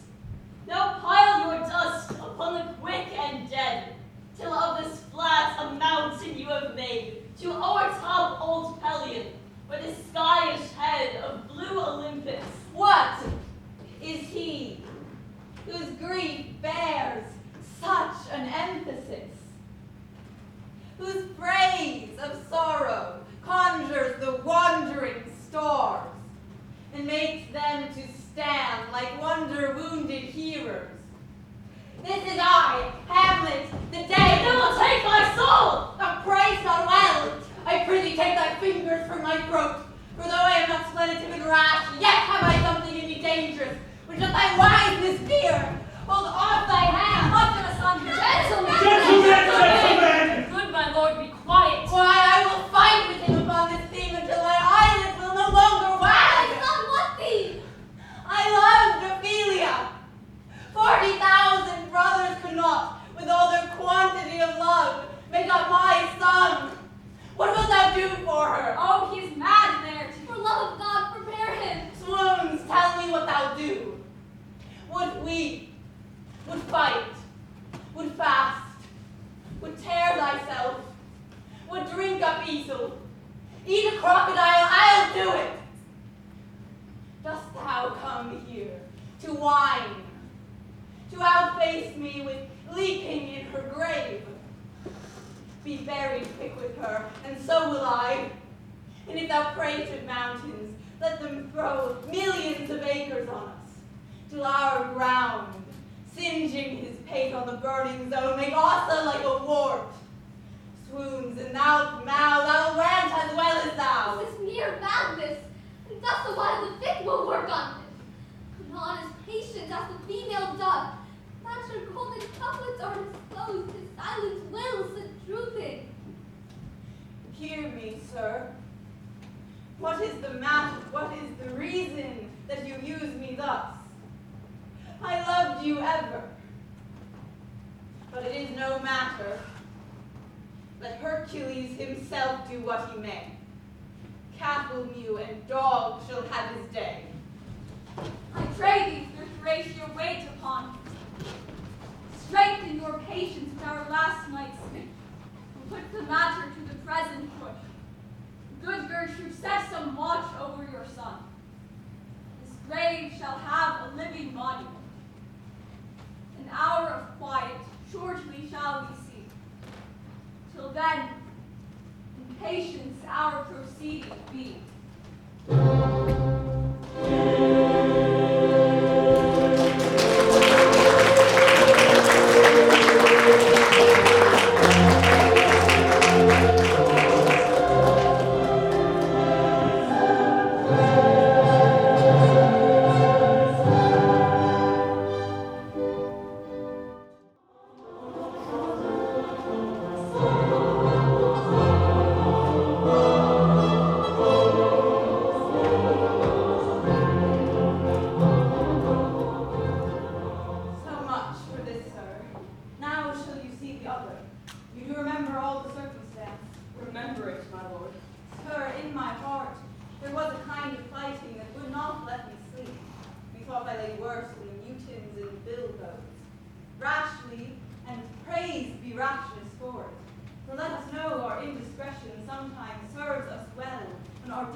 them as we will.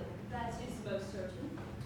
But for my cabin, my sea gown scarfed about me, in the dark groped I to find out them, had my desire, fingered their packet, and in fine withdrew to mine own room again, making so bold my fears, forgetting manners, to unseal their grand commission, where I found, Horatio, O royal knavery, an exact command, larded with many several sorts of reasons, importing Denmark's health and England's too, with such bugs and goblins about my life, that on the supervise, no leisure baited, no not to say the grinding of the axe, my head should be struck off.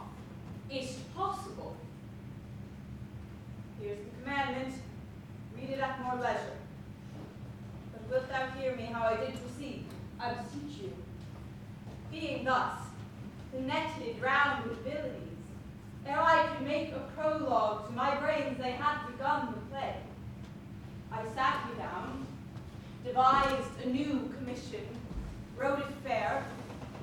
I once did hold it as our statists do a baseness to write fair, and labored much how to forget that learning.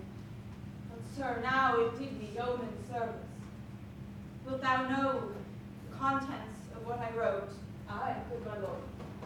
An earnest conjuration from the king, as England was his faithful tributary, as love between them like the palm might flourish, as peace should stiff her wheaten garland wear and stand a comma between their amities, and many such like as is a great charge.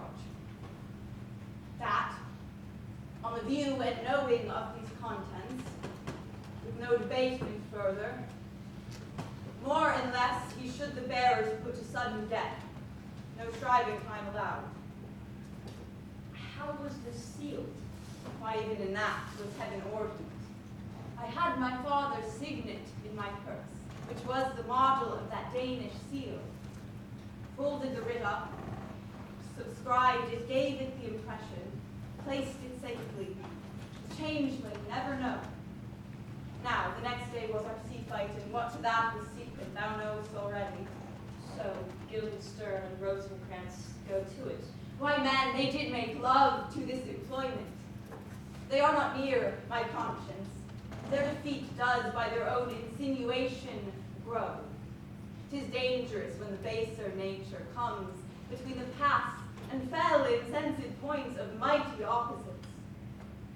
Why, what a king is this? Does it not set me now upon he that hath killed my king and whored my mother, popped between the election and my hopes, thrown out his angle for my proper life, and with such cozenage? Is not perfect conscience to quit him with this arm? Is it not to be damned to let this canker of our nature come in further evil? It will be shortly known to him from England what is the issue of the business there. Will be short. The interim is mine, and a man's life no more than to save one. But I am sorry, good Horatio, that to Laertes I forgot myself. For by the image of my cause I see the portraiture of his. I will court his favors. But the bravery of his grief did put me into a towering passion. Peace, who comes here? Your lordship is right welcome back to Denmark. I humbly thank you. Dost know this waterfly? No, good my lord.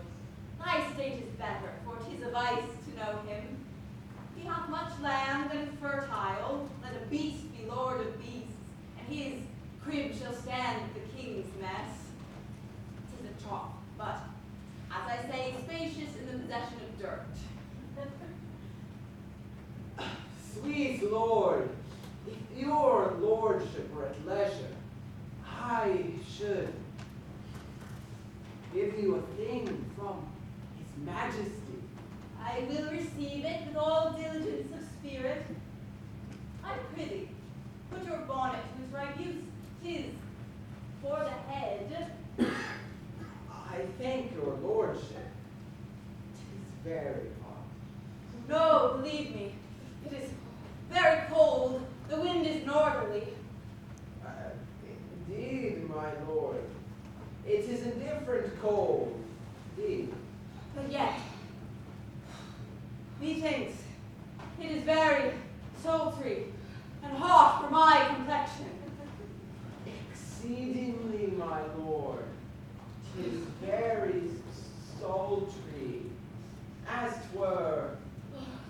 I cannot tell how, but his lordship bade me signify to you that he hath laid a great wager on your head. Sir, this is the matter. I beseech you, remember.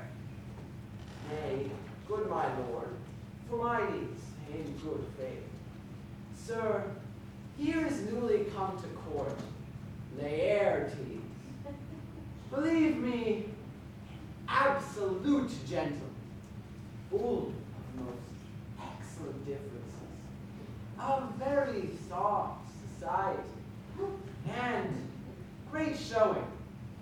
Indeed, to speak feelingly of him, he is card or calendar of gentry, for you shall find in him the very continent of what part gentlemen would see. Sir, his definement suffers no perdition in you, though I know to divide him inventorially would dozy the arithmetic, and yet would yaw neither in respect of his quick sale. But in the verity of extolment, I take him to be a gentleman of great article, and to speak true diction of him, his infusion with such dearth and rareness. His semblable is his mirror, who else should trace him? His umbrage, nothing more. Your lordship speaks most infallibly of him. The concernancy, sir. Why do we wrap the gentleman in our more raw breath? Sir, It's not possible to understand another tongue. You will do it, sir, really. What imports the nomination of this gentleman?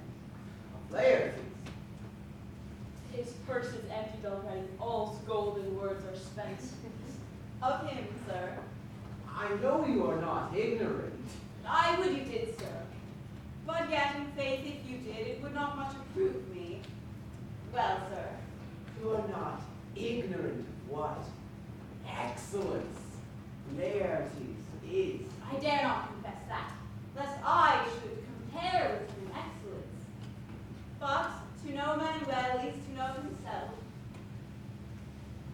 I mean, sir, for his weapon, for in the imputation laid on him by them, in his meed he's unfellow. What's his weapon? Rapier and dagger. That's two of his weapons. Well, sir.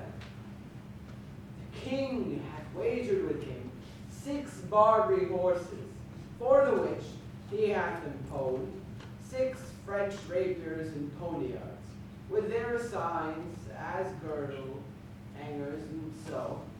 3 of these carriages are very dear to fancy, very responsive to the hilts, most delicate carriages, and very liberal conceit. What is it you call the carriages? I knew you must be edified by the margins ere you were done. Sir, the carriages are the hangers. The phrase would be more German to the matter if we could carry cannon by our sides. But, well, 6 Barbary horses against 6 French swords, their signs, and 3 liberal conceited carriages. That's the French bet against the Danish. Why is all this imposed, as you call it? The king, sir, hath wagered that in a dozen passes between yourself and him, he shall not exceed you 3 hits. He hath laid it on 1249, and shall come to immediate trial if your lordship would vouchsafe the answer. How if I answer no? I mean, sir, the representation of your person in trial. Sir, I will walk here in the hall, if it please his majesty. 'Tis the breathing time of day with me. If he be ready and the gentleman willing, let the foils be brought. I will win for him, if I can. If not, I will gain nothing but my shame in the odd hits. Shall I be liberty even so? To this extent, sir, after what flourish your nature will. I commend my duty to your lordship. Yours.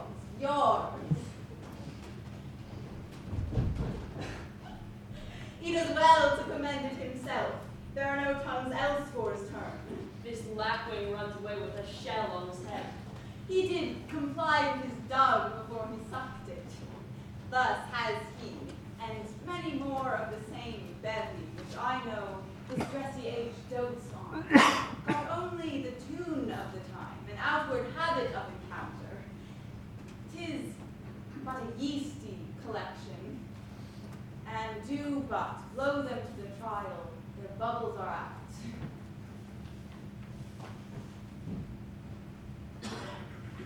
My lord, his majesty commended him to you, a young object that you attend him in the hall. Your pleasure holds a flame lantern without it is lovely time. Sir, I am constant to my purposes. They follow the king's pleasure. If his fitness speaks, mine is ready, now or whensoever, provided I be so able as now. The king and queen and all are coming down. In happy time. The queen desires you to use the gentle undertaking to lanterns before you fall to bed. She well instructs me.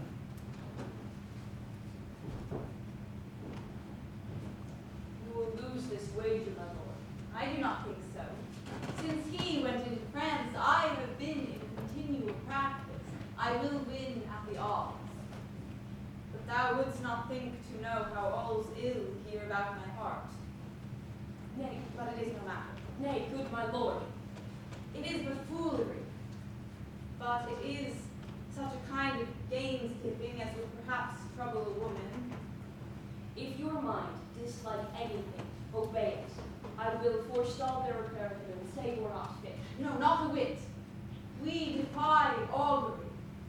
There's special providence in the fall of a sparrow. If it be now, 'tis not to come. If it be not to come, it will be now. If it be not now, yet it will come. The readiness is all, since no man knows aught of what he leaves, what is to leave the times. Let be.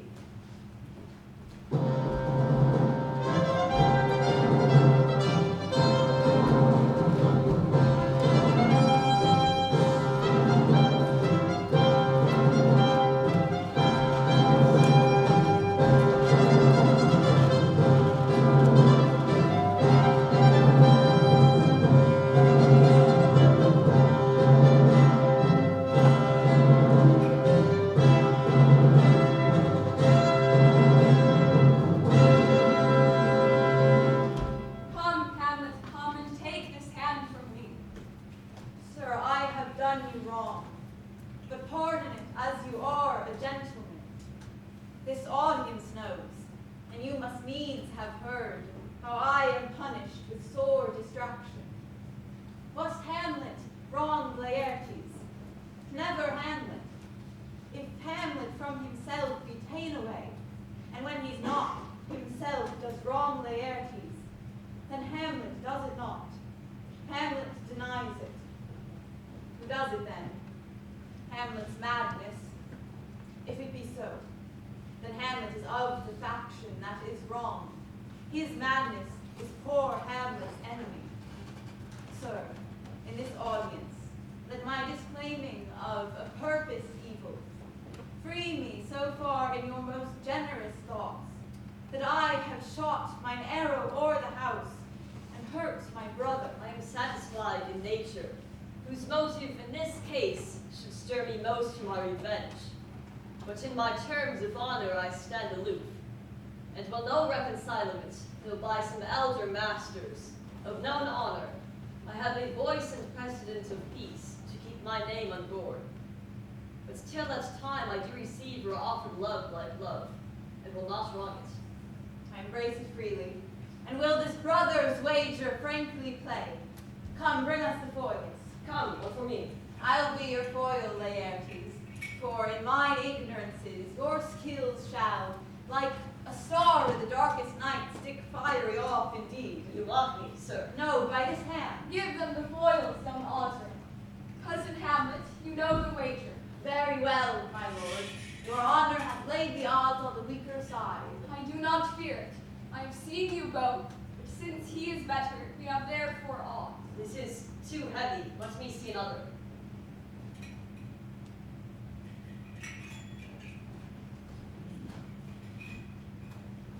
This likes me well. His foils have all the lengths. Aye, my good lord. Set me the stoops of wine upon that table. If Hamlet give the first or second hit, or put an answer of the third exchange, put all the battlements their ordnance fire. The king shall drink to Hamlet's better breath, and in the cup an union shall he throw, richer than that which 4 successive kings in Denmark's crown have worn. Give me the cups, and let the kettle to the trumpet speak, the trumpet to the cannoneer without, the cannons to the heavens to earth. Now the king drinks to Hamlet. Come, begin. With you, the judges, bear a wary eye. Come on, sir. Come, my lord. 1, no, judgment. A hit. A very palpable hit. Well again. Stay, give me drink.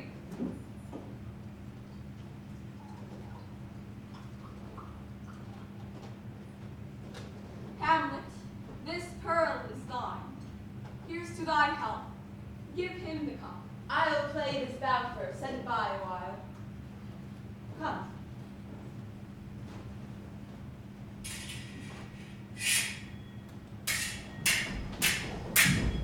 Another hit, what say you? A touch, I do confess. Our son shall win. He's fat and scant of breath. Here, Hamlet, take my napkin, rub thy brows. The queen carouses to thy fortune, Hamlet. Good man. Gertrude, do not drink. I will, my lord, I pray you pardon. 'Tis the poisoned cup. 'Tis too late. I dare not drink yet, madam, by and by. Come, let me wipe thy face. My lord, I lead him now. I do not think. And yet it is almost against my conscience. Come, for the third, Laertes. You but dally. I pray you pass with your best violence. I'm feared you make a wanton of me. Say you so, come on.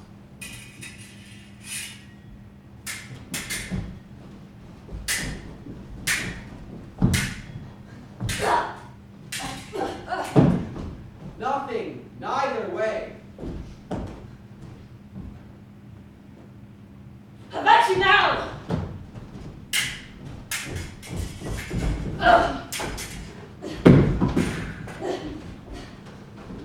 Hark that they are incensed.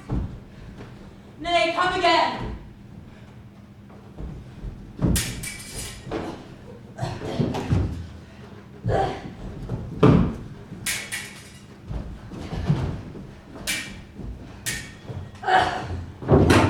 Look to the queen there. Ho!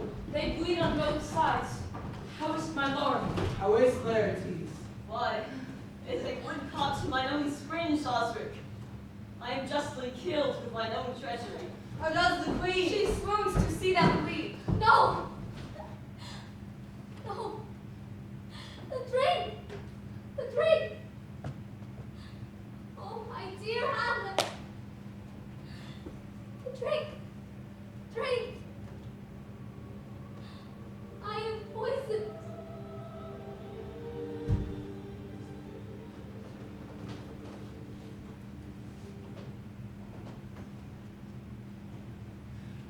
Oh, villainy!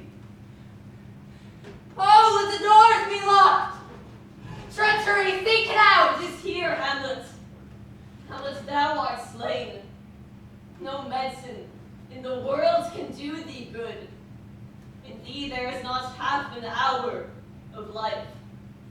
treacherous instrument is in thy hand, unbaited and envenomed.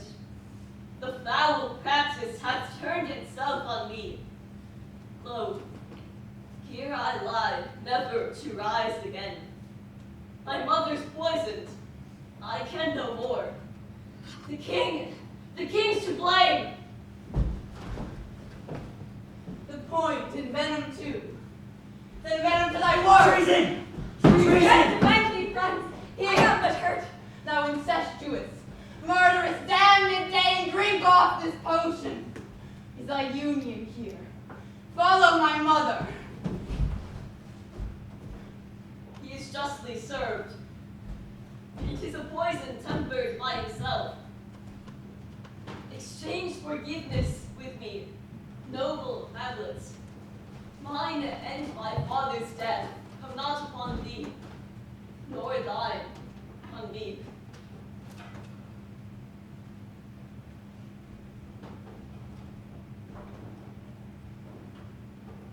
Heaven make thee free. I follow thee. I am dead, Horatio. Wretched queen, adieu. You that do look pale and tremble at this chance, that are but mutes or audience to this act, had I but time, as this fell sergeant death is strict in his arrest. Oh, I could tell you, but let it be. Horatio, I am dead. Thou livest. Report me and my cause a right to the unsatisfied. Never believe it. I'm more an antique Roman than a Dane. Is Sorry. there some liquor left? Give me the cup. By heaven, I'll have. Oh God, Horatio, what a wounded name. Things standing thus unknown shall live behind me. If ever thou didst hold me in thy heart, absent thee from felicity a while, and in this harsh world draw thy breath in pain to tell my story. What warlike noise is this? The young Fortinbras, with conquest come from Poland, to the ambassadors of England gives this warlike volley.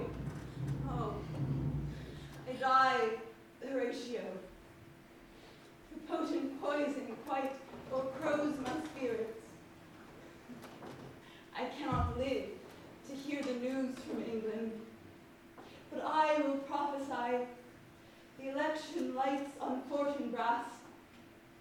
He has my dying voice. So tell him, with the occurrence, more and less, which have solicited. The rest is silence.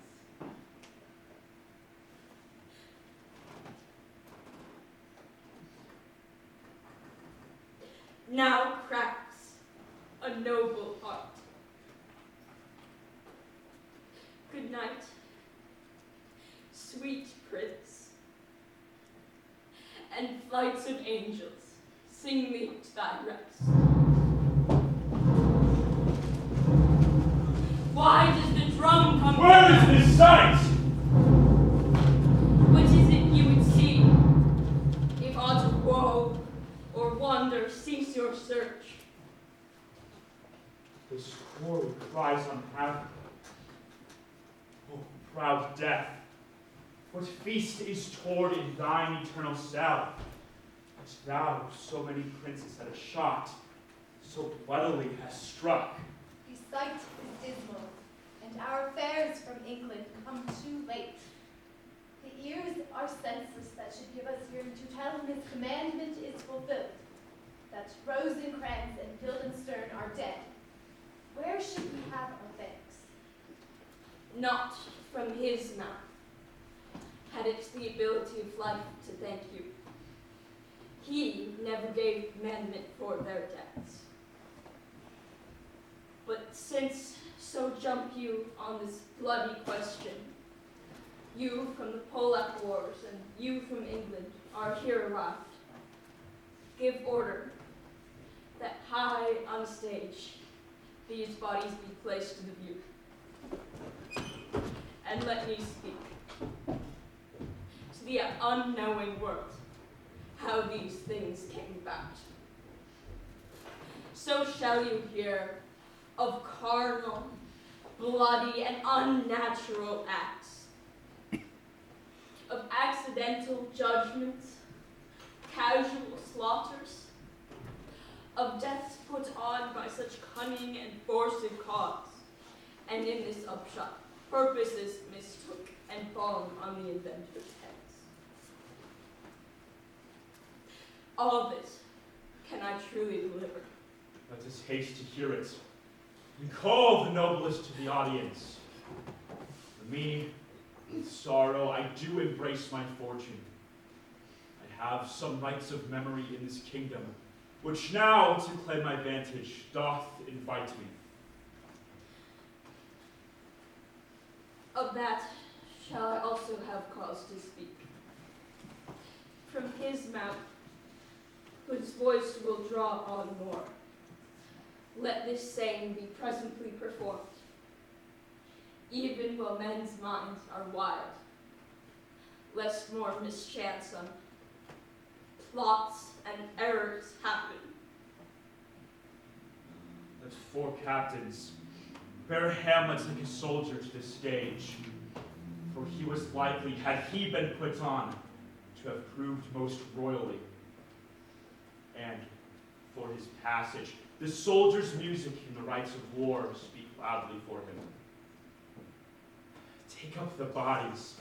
Such a sight as this becomes the field, but here shows much amiss. Go, bid the soldier shoot.